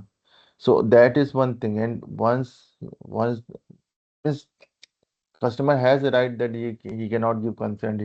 He has a right. That is called they Hmm. are called the data subject basically. They have Yes. they have some data subject have few rights with them, right? So they have a Mm-hmm. uh, they have been empowered Seven, with eight these rights they have. yeah, they have been empowered with these kind of rights. So we cannot Mm. hide these things with them. So once you Correct. collect the data, once you Mm. collect the data, then how you are where you are saving their data, so the purpose Mm. also need to be disclosed, right? Correct. So for what purpose you are collecting the data, then where you are storing, whether you are keeping it in a safe place or secure place or not, how you are Mm. processing it, how you are sharing it, how once the your task will be done, how you are disposing it off. So these are the complete Mm. data life cycle you have to follow. Correct. So Yes. that comes under the GDPR compliance part. Okay. And nowadays, Mm. DPDPA is also has come in Yes. India, right? So in Mm. India also, although I have not seen that anyone is following. I mean, because even if you are going to medical store and if medical store is taking your doctor prescription, and if he written down that prescription or your name also with Mm. them. That's a So he has, PII. yeah, it's a Mm. PIA. So that basically that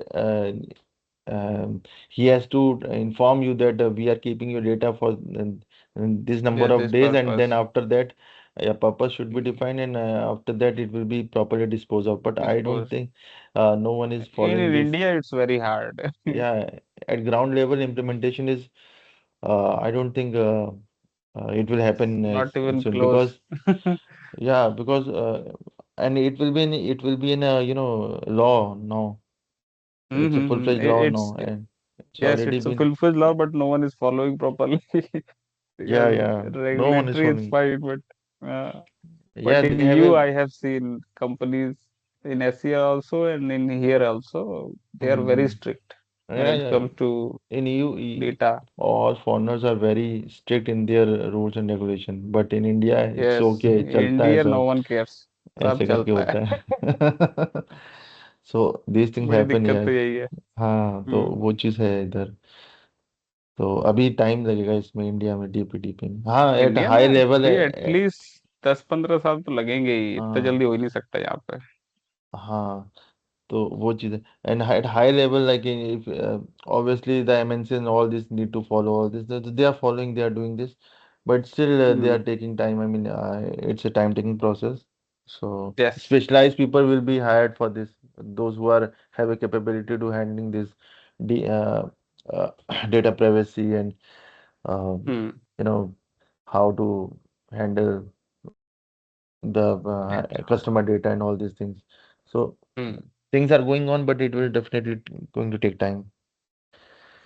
So this is an example of a compliance. This is one of the compliance related to the data privacy. Similarly, we have other compliances, those who are storing the card data, Hmm. basically. So they have to be compliant by PCI DSS. Similarly, if you Yes. are taking a services or anyone is providing a cloud services, so they need to be compliant by SOC 2 report that whether the Hmm. data which they are storing, customer data they are storing are secure or not, right? Hmm. So here I have one question again, one question with you. So if Yes. suppose a cloud company is storing data of any customer and the data will be lost, so who will be the responsible? Its company will be responsible. Like Why who is company taking will the be data? no, no, company data I is mean, it storing totally depends on this they are contract. yeah, yeah. So means contract is okay. The in contract it is mentioned that I Ah.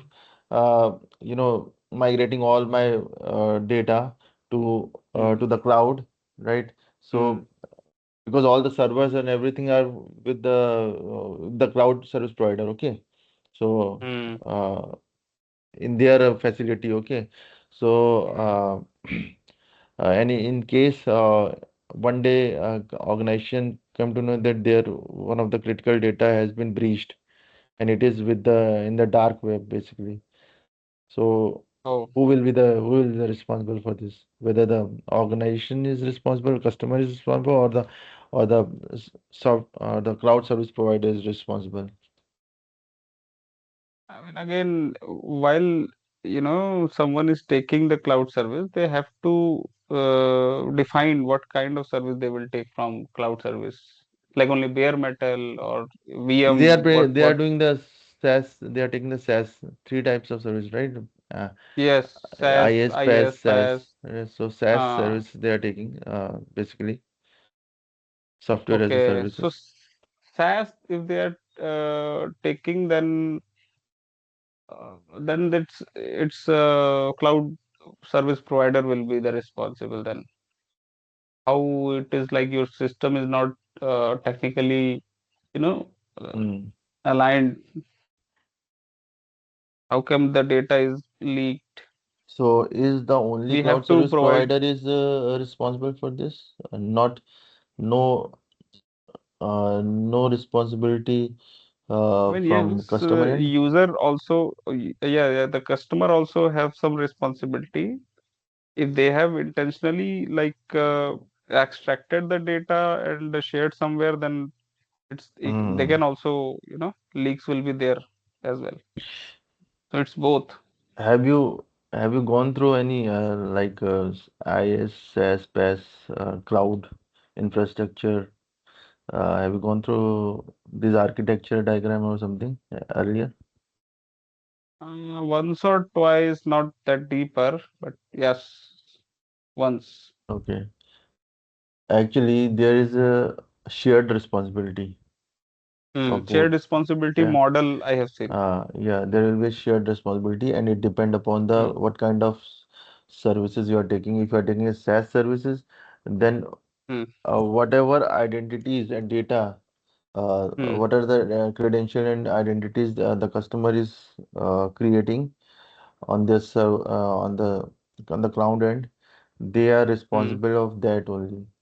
From other thing like of OS and hypervisor or what are the other services, means what are the Hmm. services the cloud is using to store the information, the cloud Hmm. service provider will be responsible. This is a very simple and beneficial, basically I would say, uh, Hmm. ser ser service provider model basically. Here, the responsibility of customer is the least, but the responsibility of the cloud service provider is the most. Highest. Yes. Okay. And that is why I was telling you, as a cloud service provider is like more likely to be responsible. Yeah, we need to check where the issue has come, whether any Yes, yes. if there any their identity has been compromised. If Which type of data has credential has been leaked? been It's depend. I mean, if credential has been compromised, in that case customer will be responsible.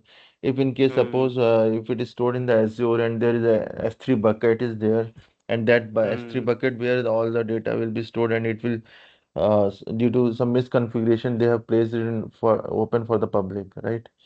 So in hmm. that case in that case it will be your Our the fault cloud then. service Cloud provider service will provider. be responsible, Hmm. right? Yes, yes. So these things we will see in detail later on. Okay. Sure, sure. So I think now we can take a 10-minute break if you Yes, want. yes, sure, Okay. Then sure. we will continue at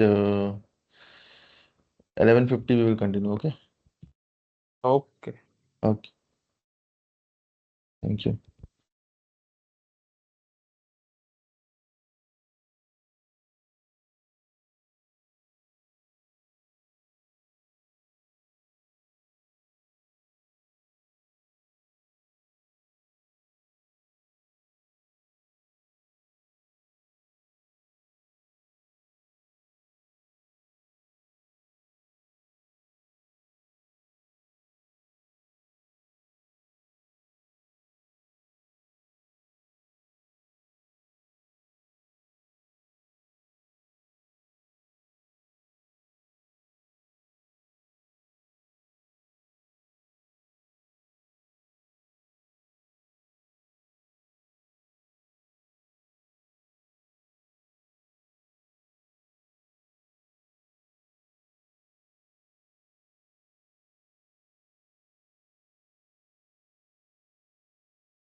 Yeah, hi Devrit.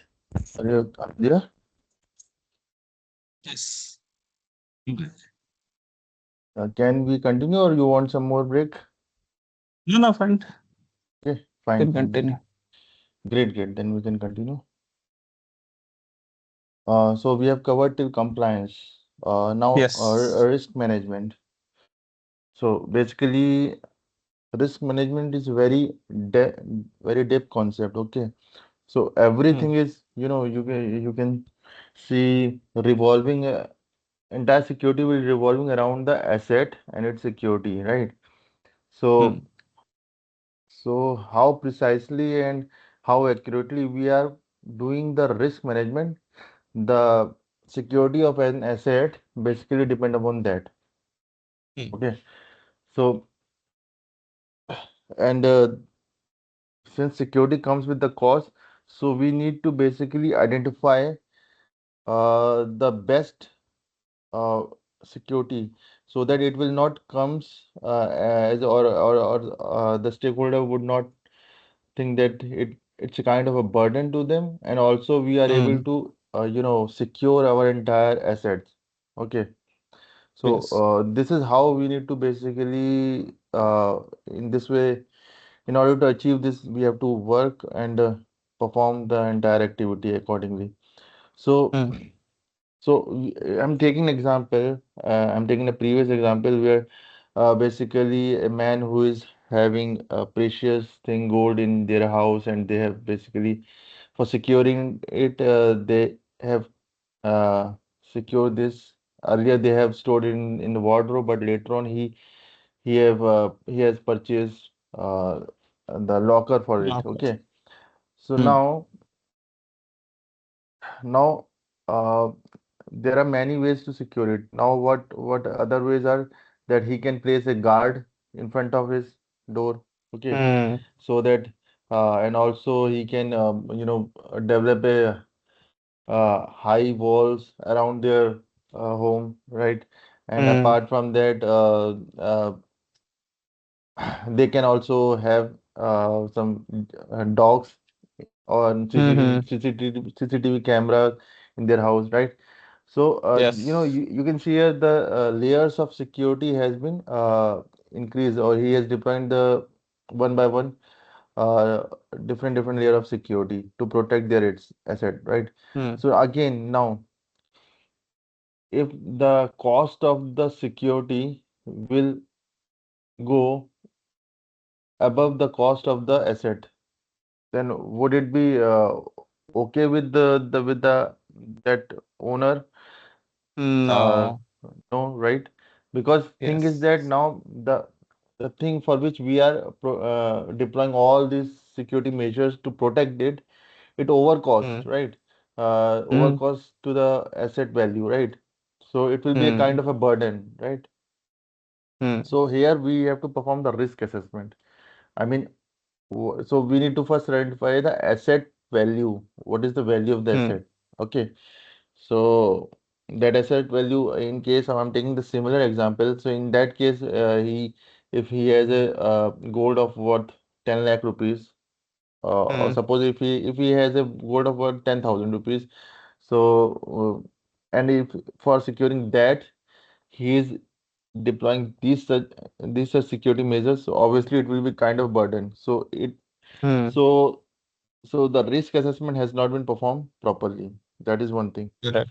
Again, Hmm. if the cost of the gold is uh, 10 lakh uh, to 50 lakh, so in that case, at some extent, we can say yes, it is a the value of the asset is high, and Hmm. if it, in comparison to that, if we are deploying these security measures, then it can be reasonable, right? Uh, Yes. yes, because if asset will loss, obviously it will be a huge loss for him. So Hmm. so in that case, we can see the risk assessment has been performed diligently, and the owner is okay, and with this all the security measures. Okay, so in this way, Hmm. in the same way, basically in an enterprise, basically all the all the key stakeholders mm, They will decide that what are the assets or what are the valuable assets they are having. Okay. mm, So on basis of that, basically they will basically try to deploy all the security measures, right, to mm, uh, to protect their asset. So suppose in bank, basically bank is having all the customer data as well as their money with them. So mm, their data is very critical. Okay. So a proper risk evaluation should be performed, mm, and layered defense uh, technique should be implemented to basically protect the asset, right? mm. So so there are multiple risk assessment. So there is a process, risk management process, which include identification of the risk identification, then assessment of the risk, evaluation of the risk, treatment of the Mm. risk, right? These are the Yes. four process we will follow. So first of all, we identify the risk basically. So Mm. related with the particular, because in bank we have a people asset, people process technology, or the three assets are there. So we need to for each, and for that basically we need to perform the risk assessment. So that assessment are basically of two type: qualitative risk assessment and quantitative risk assessment. Under the Okay. qualitative risk assessment, we will basically go for the uh, uh, basically those dollar value we cannot confirm, but so we can rate it in low, medium, and high category basically. And Mm. uh, in this way we categorize, like suppose the people asset is there, people asset is there, and people in process assets are there, right? Mm. So we cannot basically calculate the dollar value of there. Okay. So we can only Mm. identify the process whether it's a stringent process or not. Okay. So we cannot calculate Mm. their dollar value. Okay, because they are the process, they are don't have any monetary value, right? Mm. So but if we talk about the tangent tangible asset, like servers, security devices like antivirus, IDS, IPS, network Mm. security devices, all these are having some monetary value, right? Mm. So for those we will perform the quantitative assessment. Under the quantitative assessment, we basically identify the CIA impact. CIA is confidentiality, integrity, and availability. If Availability. Mm. yeah, if these will if in case of breach of that asset, what would be the impact on this side? Whether the confidentiality will be lost, integrity will be lost, or availability will be lost. Okay. So these Mm. things we calculate on that basis we identify the asset value. So okay, Okay. suppose any asset is suppose any customer data is basically it should be available at each time. Mm. So if the Mm. customer data will be lost, and if any customer will come and ask, then in that case it will be it will be a issue with the bank. So in that case availability will be high. Mm. So we, in case of scale of 1 to 5, we will take 5 because availability is high here. Yes. Okay. So other thing, integrity and confidentiality. Suppose the data is not much confidential, means for public only. Their classification is public, so it is not much confidential. And Mm. integrity is also intact. Integrity is also have not lost. So in that case, we will take asset value 5, integrity value is 1, and Mm. availability value 1. So, and we add these 5 plus 1 plus 1. So, the entire asset value comes under the 7 basically. Okay. So, in this case, so we need to identify the asset value. Then we need to Mm. identify the threat value. What are the associated threat? Okay. So, Mm. what could be the possibility of threat to the information? Like there will be external hackers will be there, or Mm. if your data center is deployed in the seismic zone, then there will be chances of natural calamities. That will be also chance, Correct. right? In Mm. other will be your insider threats. Insider threats are threats basically arises from the insider in from your for the employee of the organization itself. Okay, so Mm. suppose there is some disgruntled employee, means he has done something or any fishy thing, and for that reason he has been terminated. So Mm. that employee will become, something will fishy will going on in his mind, that how I can able to, Mm. defame the organization or something like that. So these are Mm. there is a different category of threat basically. So we have to perform identify the threat value, uh, and then vulnerabilities. What are the vulnerabilities associated with the asset? So, Mm. where we are keeping the data, whether we are keeping the data in an encrypted format, or while transferring the data, Mm. where the data has been encrypted or not, okay, Mm. and how we are processing it, and whether while we are collecting the data, so are we taking the consent and properly handling in purpose, we are disclosing it not, Mm. so these things, if we will not follow, there will be possibility that penalty would be imposed on it, right? So Yes. these are the vulnerabilities. So we need to identify the vulnerabilities, vulnerability values, and the Mm. frequency of the threat. How frequent is that threat is? So in case of Mm. if data center is plays in seismic zone, so although the probability is high, but probability is not much high. I mean there will It's be very probability, rare. but yeah, it's Mm. rare. So Mm. that threat is always there is a threat. Threat is there, but Mm. the probability, the frequency is very Probability low. is low. Mm. Frequency of occurrence is very low, right? Again, Yes. in case of any hacker, uh, Mm. although we have deployed all the security measures, but still the frequency is very high, Mm. because hacker is continuously trying to crack all the Mm. security measures and try to exfiltrate our data, right? Yes. So here the frequency is high, or in that case frequency was low, but if in case it happened, then the impact would be high, Then right? impact will be very high. Yeah. So in this way, we basically identify the asset value, we identify the vulnerability, we identify the threat value, and then Mm.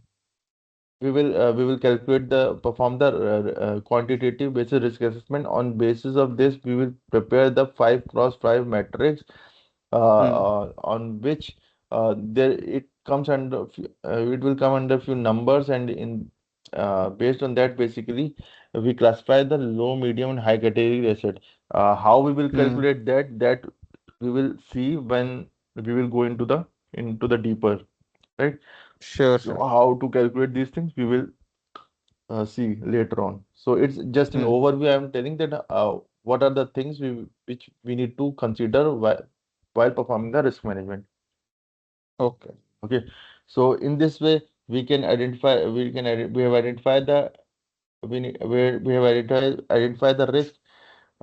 Then perform the assessment of the risk.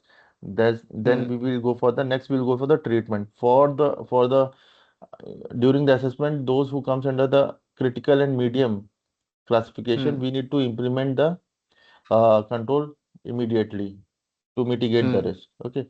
So what kind of controls is required, or what kind of control we will select, whether it be feasible or not, whether it will be uh, as per the business requirement or not. These things we need to see all the angles of this while selecting the control, and in this way we will Mm. basically implement it and mitigate the risk, right?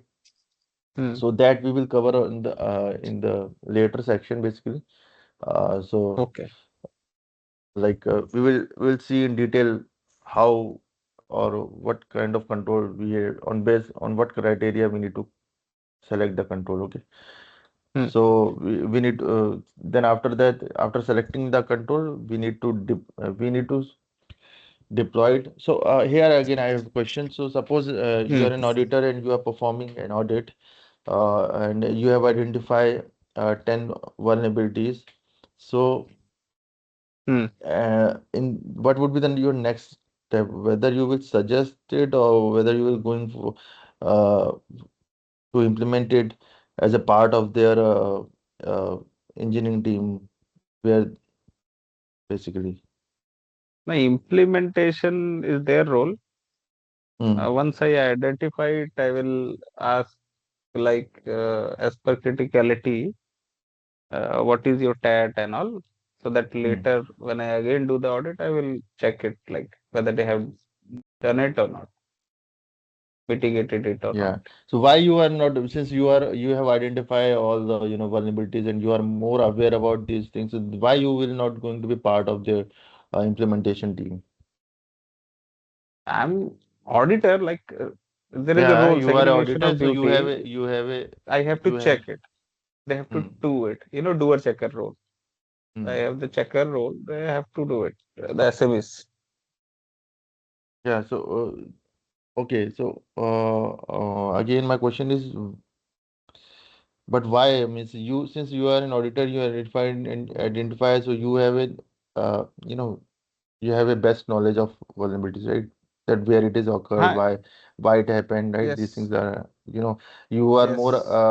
you have a more knowledge of these things with respect to the SME. Okay.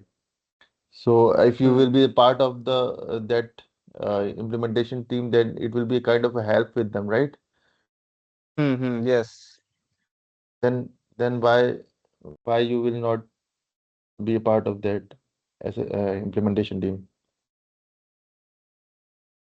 Then how can I check? I mean, again, as a, someone has to check it properly. Like, once I find it, then I have to again, No, no, as you an have auditor. identified, you have identified Uh, vulnerabilities, and now hmm. since since you have identified, so you have enough knowledge and good knowledge of vulnerabilities and how to mitigate it. Since because you are going to suggest them, right? You are suggesting them. So why you don't Yes. be the part of their team and help them to implementation? Because if I involved into the process, then I cannot be, the checker. Again, I already know that. So any other auditor from your team can be a checker, and and he can perform the second order of audit and ensure that it has been implemented properly. That is, then yes, I can Means be that. a question will be asked in this scenario, suppose, right? This is a question which Okay. will be asked in the in exam, right? That Hmm. you are an auditor side and you are going to audit one organization, and you have Hmm. identified 10 vulnerabilities into the application, and since you Hmm. have a good knowledge into the particular vulnerabilities, so Hmm. one option will be there that you will only suggest this thing that you need to Hmm. implement this control. Another thing, this is you have identified and you have a good knowledge, so you will help SME to implement those suggested control, right, into the Hmm. application, so that it will improve it will basically improve the process. Basically, it will help I them will to. suggest only Hmm. as per my knowledge. I will suggest only, No, and then. other option is also, let the other option also Ah. come. Another Okay. thing is that you will be the, and third option is you will going to be a part of their implementation team, and so that you can help them in implementing the things uh, Hmm. to fasten the process, right? And Hmm. uh, in order to check this thing, another team member from your team will come and perform the second round of audit. So it will be beneficial for both, from the your end, from being an auditor from your end, also, or from the organization. Both the thing means from your end, audit will also complete sooner, and from auditee end, they Hmm. also implement the things faster. So what would be your option? Which option you will going to select? First and last, I have little confusion, but most probably I will suggest only as an auditor. Then that these are Hmm. the guidelines which you have to follow, and then we have to do the surveillance audit like as per the frequency. But we do not get involved into the process basically. But thing is that if you support and help them in implementation the controls, again from Hmm. audit end it will be kind of a help, right? They will implement the controls as early as possible, and from your end also audit will be completed soon. So it will be a benefit for both, right? Auditor and auditee. Yeah, but you know, cost will be there then. If No, you are like, cost means the less if time you let's will say, if the less time you will going to spend with the audit team, and suppose you have a 10 days you need to perform the audit, but in 6 day only you have hmm, performed the audit due to this. So obviously your work hmm, your daily working hours will be less, and you will get all the required amount early, and so it's a kind of benefit for you, right? Where is the loss in that? no, but still I will suggest only. If I That get is what involved, then Uh, yes. that is what I am saying now. Why you only suggest? Because in this option you are means there is a support from both the end, right? You will also get benefited, Hmm. and auditor and as well auditor will also will get benefited from this activity. Hmm. But as an auditor, I have, a specific role. Your manager is saying that we have to complete the audit as early as possible. So do what you can, It's fine. Audit right? is like our role is just to, identify the gaps, not fixing Hmm. it. Fixing is their role, client's role. Yeah, They have to fix it. fixing they will only fix. You need to you just need to help them in that, facilitate them. Like these are the vulnerabilities. In this way, you need to do that. You are not going to fix it. You need to just be a part of their team Ah, as a yes. facilitator. Okay. Yeah, you are not going to audit. You are not going to implement your own. You help them, Hmm. right? Now it Yeah, is then okay. fine. If like So which option you management will, is, A if like option or management B is option? agree on this, then yes, I will, then only I will get involved. Otherwise, I will do the Management will first say, option. okay, you can do, so you will ready to do this. If management is like agreeing, then Hmm. I have to do it. Okay. So you will select then option D, right? Then yes, And what reason you will giving to selecting option D? the management is agreeing now. Then That means management is always right. management cannot like always right, but in such scenarios, if my Hmm. management is saying, no, you have to get involved, How do you ensure that something, management is right then in this case? what can I do? How But you still, my know how you ensure that management is right or in this statement that management is agreeing and he's saying hello. okay, okay. Am I audible? Hello? Yes, yes. Now audible. Yeah, I am saying You went that. on hold. Ah, Okay, now am I audible? yes, yes, yes. Now audible. So I am saying how you will decide that management is this statement management statement is correct, that it's okay, you can be a part of their team and facilitate them in deploying all the controls.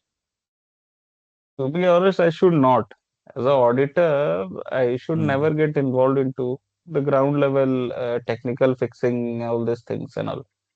My job is to just find the gap What is the reason behind that? That why you are because then I cannot check it. If I'm so doing for it, then how can checking, I check okay, for the same checking there things? is another auditor, right? They are providing another auditor. Your colleague will going to check it. What is the But issue in still, that? now I'm not technical expert now in that. You are not a technical expert, but you have identified that vulnerabilities. Okay, so that means you Identifying are is aware. fine. Identify how you will identify until and unless you are not aware about these things. I have the Suppose guidelines. suppose you are not aware about the access control and they are not Uh, implemented MFA. So in that case, you have identified that MFA is not enabled and the organization should implement the MFA. So that means you are mm, aware about MFA, right? yes. So you can support the team who is deploying MFA. You can support them. Support is fine, but Yes, the support we I are. will still go with option one only, to be But honest. If I get this again, kind you of are saying question, I will go with, you said that if management is okay, then okay, I will go but with I the will still not management. choose that. Even if management say No, that, no, no. I will You still just go with said option one. you just said that okay, if management is saying, then it is okay. I will do that. You said earlier. Like if the question, if the option is like specifically saying it, you Yeah, have to change the role. specifically it is saying that You have to change the role since as an auditor. Now you have to be at the part of that team. no, no. Then I don't have any choice. No need to change the role. You are an auditor. You have identified it. You just facilitate them. You know, from Mm. to their team that in this way you need to implement or deploy these things. This is the way. Your role is remain same. And then still no, I will choose one only. But then why you have said that okay, if management is okay, then I will go for it. I thought question, I cannot see the option now that I thought you're saying they are changing the role. They are saying the Hmm. management, my audit team is saying the audit lead. Now you go into the client side and then do everything, fix everything before we do the audit. Hmm. So fine. So thing is that here one important concept is come. Just Hmm. keep in your mind always that Hmm. always management is not always correct. Okay, management always looking for their objective, that how soon they are achieve their objective. They are not they don't mind about whether the process is correct or wrong.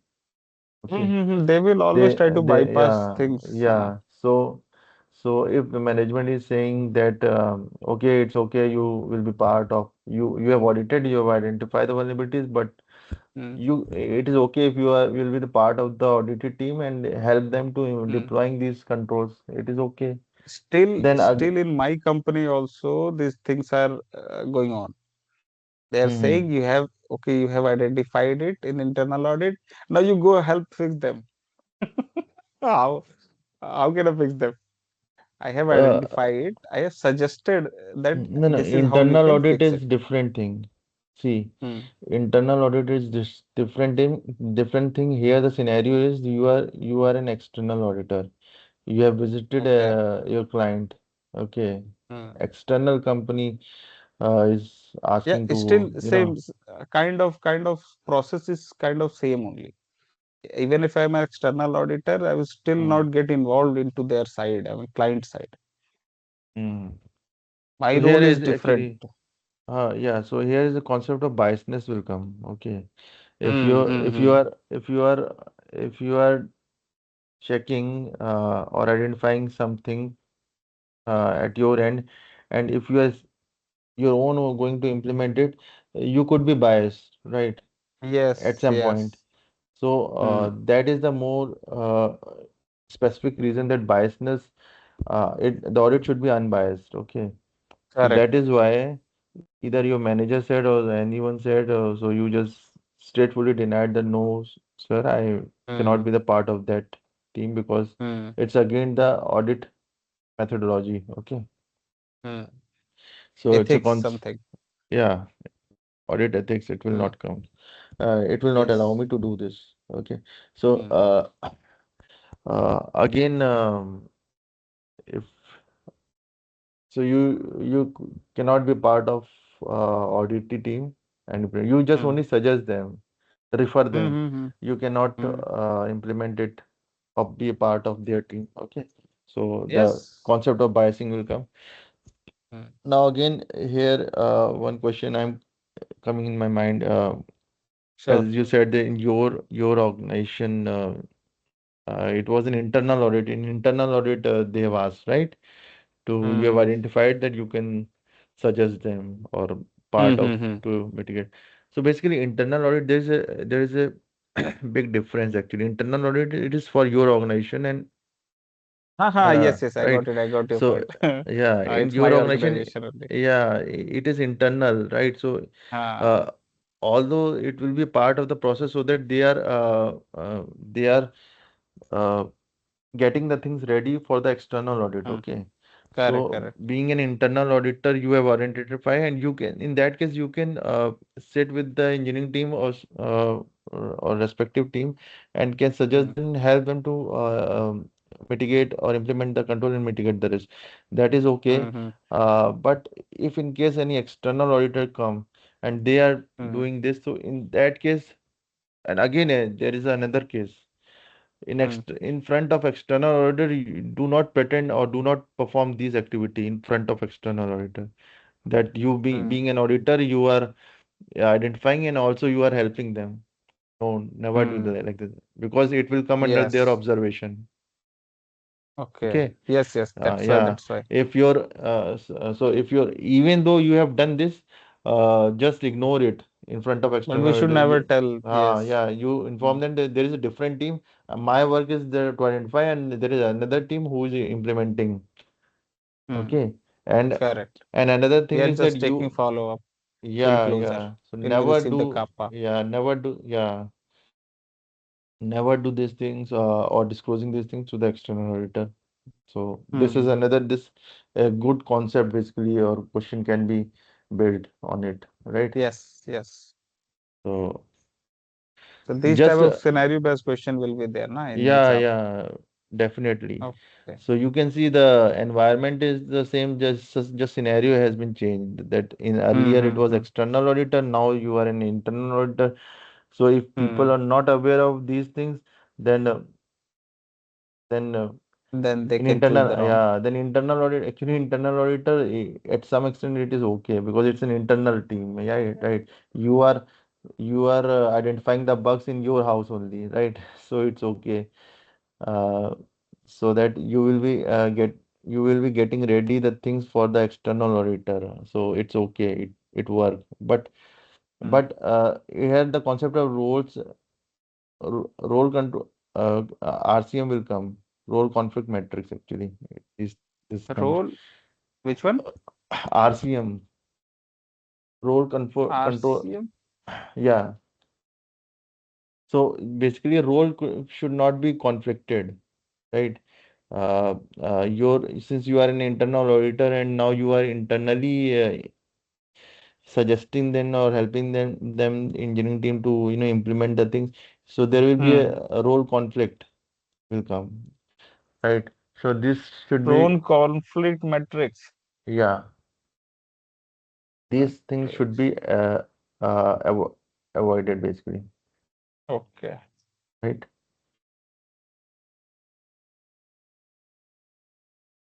Got it. So got it. Any question till here? No, no, fine, fine. Fine. This was new. RCM. Yeah. So we will see all these things and all these things documents later on. We will walk through Mm-hmm. all these things to you. So no worry on that. Okay. Then business processes. Okay.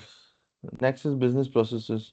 Business processes basically a step-by-step process to basically achieve the business goal, basically, right? So, Hmm. so taking an example that you need to ensure that the employees who are basically a part of the organization, Hmm. their it should be properly authenticated and authorized. Okay, so you Hmm. have to implement all these uh, user password policy, right, and all MFA, and uh, for admin user or root user, you privilege access management. These things you need to Hmm. identity governance and administration. These things you need to implement. So. what your business process will be defined by your key stakeholders. They are saying that their data is very crucial, and they don't want that anyone who is not authorized should enter into the uh, company or organization application, basically, or log into the application. So there they have framed that goal. Okay, and in order to Hmm. achieve that goal, basically, that will be passed to their managers of the particular department. Then manager will pass it over to your respective employees, and the employee will ensure that how to achieve these things, right? So Hmm. in order to achieve these things, what are the technical things they need to implement, basically? So they will ensure that policy should be ensured. They ensure that uh, your MFA will be enabled, SSO will be enabled, PAM Hmm. tool will be enabled, right? All these things will be enabled so that only the authorized person uh, can able to access Hmm. to the application. Okay, is authenticated person enabled to enter into the application and authorize what are the authorization they are having. Even you are Hmm. authenticated, you are okay, we are companies are allowing to log into application, but you will not be allowed to access entire data of that application. There will be a Correct. levels of r- multiple levels of the application, and based on their roles and responsibility you only will be allowed. Okay, so there is Hmm. a proper authorization whether you are authorized to access that module of the application or not, right? Hmm. That is also need to be confirmed. So we need to implement RBAC, role-based access control, Correct. and another at more granular level, if you see that we need to, yeah, they need to implement the attribute-based access control. Okay, uh, Attribute based. yeah, ABAC, attribute-based access control. This is a more granular way. So here in this, Okay. somewhere it has happened that in uh, suppose that organization is geographically into the India, Hmm. their office, and their employees are also in India. They confirm that. But what happened? uh, they identified there someone has logged in from another geographical region. Okay, like US or Hmm. Australia somewhere. So since so in that case, what would happen? Uh, since they are aware that all the employees are from India, then how this login happened from the other geographical region? So there will be some uh, chances of any like any incident, possibility of any Hmm. incident happen, right? So Yes. in that case, basically under the attribute base, they have attributed means all the Indian employees who are in India and who are logging from 9 a.m. to 5 p.m. are only allowed to access the application. So attribute Hmm. wise, they have segregated it. So any employee who is from India and if want, then only capable of logging from 9 a.m. to 5 p.m. After 5 p.m., he or she will not able to log in into the application. So that Hmm. is called the attribute based access control. That is more granular. Okay. Okay. More precisely, we can able to identify the activity or login basically. It will be Hmm.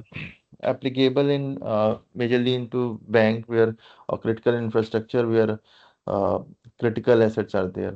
So Hmm. this can be seen there basically, right? Okay.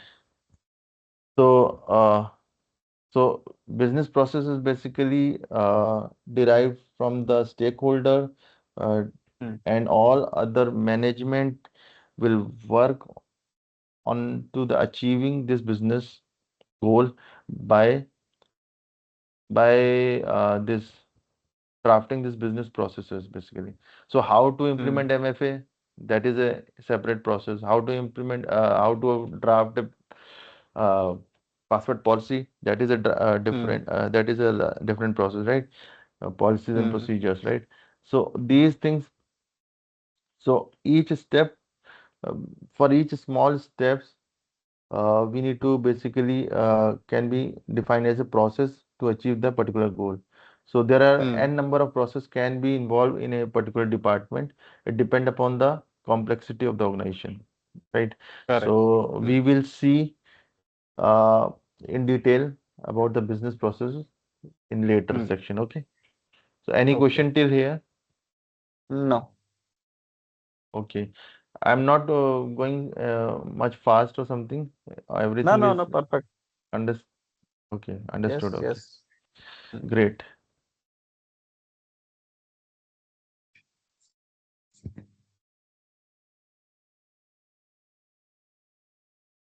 So under the domain one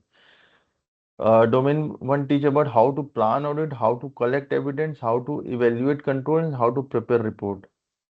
So Hmm. basically, in domain one, basically we will see how to prepare or follow the audit charter, basically. So under the audit charter, Hmm. basically how to plan audit. So if you're planning to audit an external organization. So basically, what would be your plan? What would be the team member? Will be your team members' roles and responsibilities, right? All Hmm. these things will be prepared based on the. It will be defined based on the scope of the audit. Okay, Hmm. so you need to initially fix a meeting with the uh, other organization stakeholder and then perform the thorough assessment, and then on basis of that you need to freeze the scope basically, and then on basis Hmm. of that you will make an internal plan that how your team, suppose your team is having 4 people or 10 people, or it depend upon the complexity of the audit, right? So Hmm. accordingly you need to plan the audit and how to collect evidence.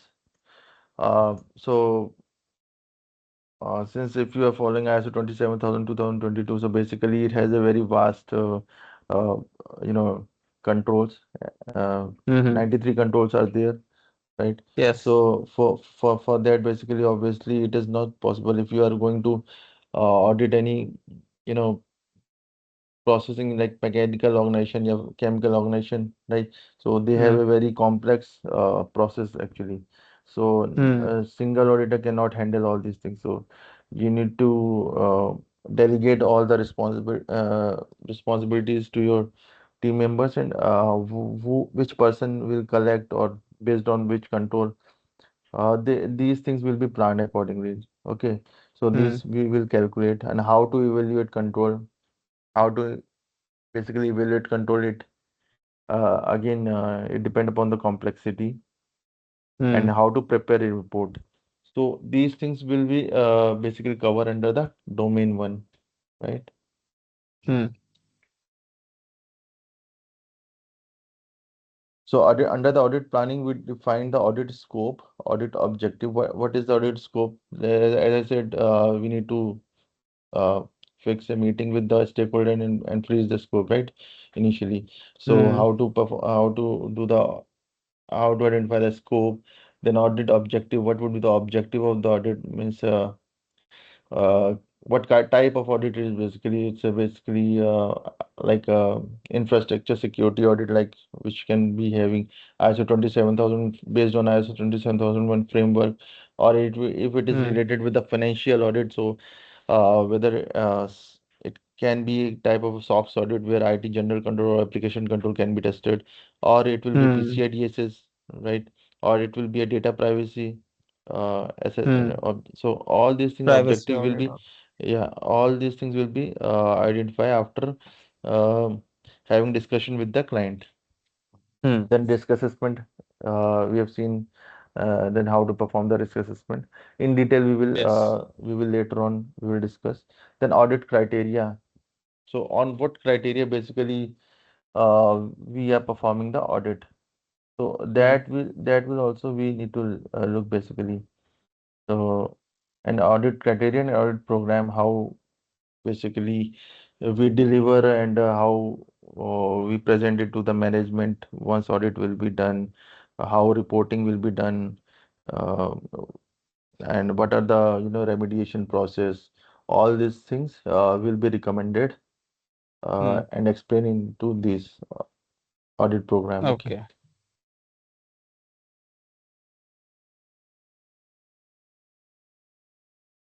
Now audit execution, how to perform the in domain one, basically it can be a little bit theoretical, I mean, I would say, because it's all Hmm. depend upon the audit planning and execution. Okay, but in later stage we will give some practical example, and then we will accordingly move like that. Okay, so it Hmm. can be little bit you can say that it's a kind of theoretical thing, so it will be a little bit boring to you. But Yeah, no thing is issue. that you need to understand the concept basically, right? Why these things are Yes. there, right? So being an auditor, you need to understand the terminology of audit, right? So Hmm. that is the reason I'm telling you. And today I'm giving you overall of all five domains. From the Hmm. next session, one by one, we will in depth we will doing it. Okay. Sure. So this is the process we follow. Now, audit execution. So, how we will perform the audit? So, it will be based on the interviews. Hmm. We can do the interview with the audit stakeholder. We can perform with the department head. Uh, we can Hmm. interview the department head. We can interview the application owner, business owner. Okay. Hmm. These things depend upon the type of the audit and complexity. We need to do the interview at the initial stage with at different level. Okay. Then Hmm. observation. What are while doing the interview, while interviewing these stakeholders and key people, basically, we need to we need to jot down the key observation basically, right? Hmm. So so that we will get a overall high level idea that where we can basically uh, give our more basically where we can Observations like NC. where we can be more we need to work more in what area basically. So these things Hmm. we will able to identify. Then walkthrough is basically understanding in detail all their process, procedure and policies, right? So that Hmm. will be done using the department head or the application owner or the business owner. We will perform Hmm. the walkthrough. It is a detailed walkthrough is basically a detailed exercise where we Hmm. minutely try to understand the process and identify basically so that in later on we can able to identify if there is any gap. Okay. Hmm. Then document review. So while walkthroughing, we can basically ask for few documents required like their Policy, what are their process, policies, SOPs. process, standards, if they are having any. So or if there are Hmm. any internal policy or any regulatory, if they are governed by the regulatory body, so whether they are following those Hmm. basically policy or not. Okay, so these things we can all the related documentation we can ask. Hmm. Technical, there here is come the technical testing. So under the technical testing, basically two things will come. One is test of design and test of effectiveness basically. So Hmm. for a particular control, how the control has been designed, whether it will be designed as per the requirement of the uh, uh, requirement of the process to achieve the goal or not, that we need to understand. And then Hmm. at a particular period of time, whether it will be working in accurately or not. So that comes under the test of effectiveness. Okay. Hmm. So I'm taking an example like for access control. Uh, as per the process, test of design would say that there should be a uh, uh, access control policy, and there should be a MFA, there should be SSO, there should be a PAM, there Hmm. should be a GIT, all these things should be there. Okay, but in long term and later on, whether the key people or are using all these things or managing all these things are properly doing all these things or not, that we need to check. Hmm. Or if there is any bypass happen in these things in any process in between, Hmm. that we need to identify. Okay, so that we will take. we'll test under the test of effectiveness basically. Okay, Got it. and sampling. Sampling is one of the key feature basically. So basically, Hmm. how you will sample it out because in a multinational organization there is a n number of logs or n number of evidences there, right? Hmm. So Hmm. Hmm. how you what would be the scope of your sampling that you need to understand. Okay, Hmm. suppose there is a provisioning and deprovisioning process. User are new user joining regularly and other others are also leaving the organization, or there will be a uh, departmental movement also happen inside the Hmm. organization, right? So whether these things are so there, if we see that if we so how to collect the sample basically of because there are in MNC there are Sampling number of process. people people are very high, right? Hmm. So first of all we need to fix the scope period we Hmm. need to check like for particular month, like suppose for January, starting to Hmm. January, and we need to fix it that. Then in a particular month, basically, we need to there is a one concept of random sampling also we can take basically. So Hmm. any day we can select like for particular week in a 4 week particular week we can select and we can ask for the sample report of provisioning and deprovisioning. We can ask for the HR from the HR end we can ask the list, and Hmm. from the system generated list we can ask, and Hmm. departmental head approval we can ask, and then we can basically map it that all the data should be synced basically, right? Hmm. So Hmm.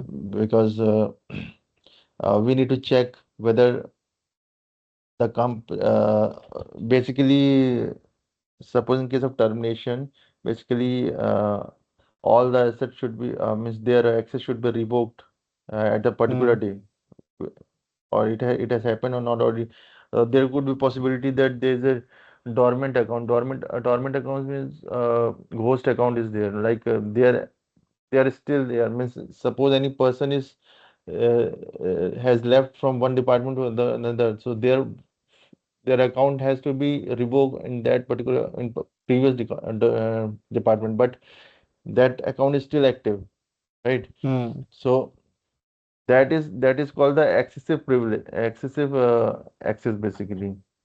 That is called the Hmm. excessive access. As per their role, since his role has been changed, so their access also has should be changed. But it has not Correct. happened, right? So Hmm. these things we need to check basically there. So sampling, we need to there are other different kind of sampling also. We will tell later in detail. I'm taking an Hmm. example of random sampling. So we can select random days and then we can perform the testing on it. So sampling is Hmm. very important. Okay. Then Okay. so so audit evidence collection. So how to collect the basically evidence. So we can suggest basically audit team that how you can collect the evidence, like evidence should be under that scope period. It should be of the Hmm. mentioned date. It should be the Hmm. screenshot that you are providing should The be date and time stamp and all. timestamp. Hmm. Yeah, timestamp Hmm. should be there for the particular date for which evidence has been asked. So these things we Hmm. need to, and if there is any excessive information which is not being Hmm. asked in the uh, uh, which is not coming under the audit scope, they can hide it. It is also Hmm. Hmm. important Hmm. thing, right? So Yes. in this way, they need to prepare an evidence and then send it across to the auditor. Hmm. Okay. So these things we need to discuss with the auditee basically while collecting the evidence. Hmm.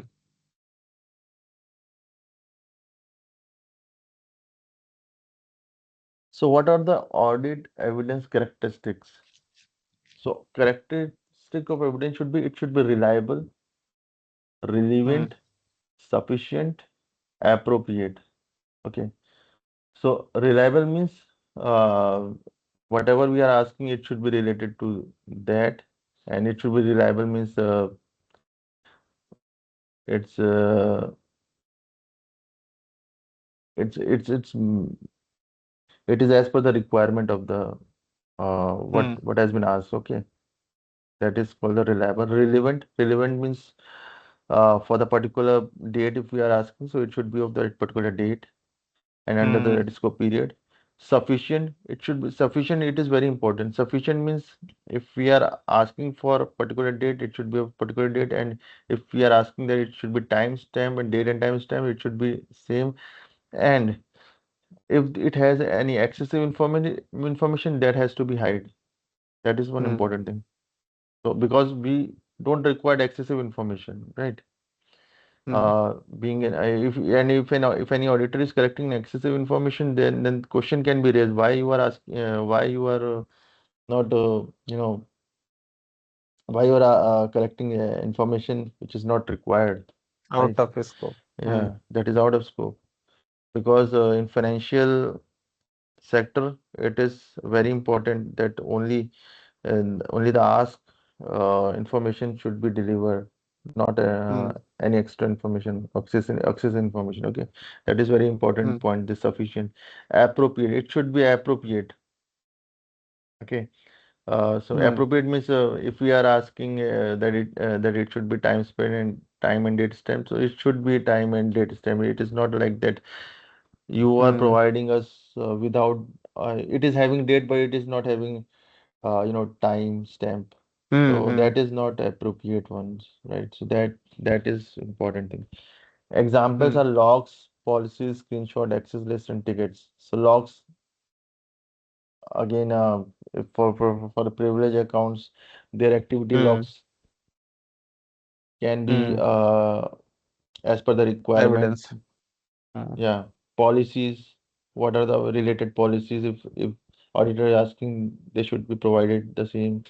And most of the Hmm. things, most of the things it happened that policies and procedures are something which is due to the privacy concern, they are not allowed to share to the auditor. Okay, so They on screen that, share it and yeah, show it. Hmm. they can do it. They screen share it and they can walk through it. Auditor can walk Hmm. through it. Yes. Uh, that is acceptable basically. Hmm. Okay, and then access list. So access list like for the user. How many users are having access for the particular period of particular server if the server is critical one, so access list and all these things or reconciliation Hmm. list that we can provide. Then tickets Hmm. uh, for any changes for the particular period, if any change happens, so those tickets have been raised or not. So all list of all tickets, those tickets will be provided, right? So that we can Hmm. ask basically. So these are the multiple audit evidence we can ask. Yes. Right? Any confusion, any issue in this? Any query? Oh, no, no. Okay.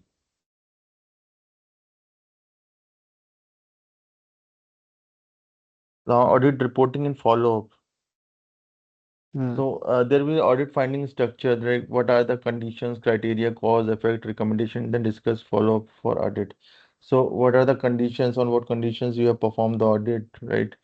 That need to be mentioned in the report, criteria on what criteria you have performed the audit. Hmm. That is also mentioned.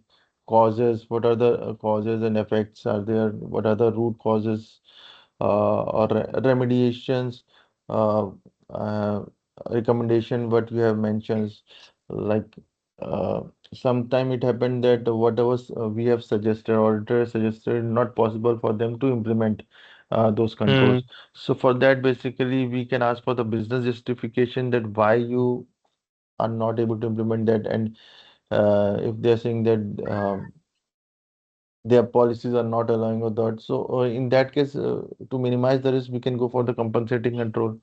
Or Hmm. in case if it is also not possible, then we can recommend them to do the transfer, basically risk Hmm. Hmm. transfer. So cyber insurance can be taken for that. Or if your organization uh, खाना खाओगी? Your capability, uh, risk handle capabilities, risk appetite is high, I mean, as per the organization. So they can ask basically, they can accept that risk also. So Hmm. it depend upon the their capabilities, basically risk handling capability Hmm. of the organization, right? So in this way, we structured our report in this way. What are the condition, criteria, causes, effects, recommendation? Okay. So all these things we will discuss in detail when we will be preparing the final report, right? Later on. Yes. Hmm.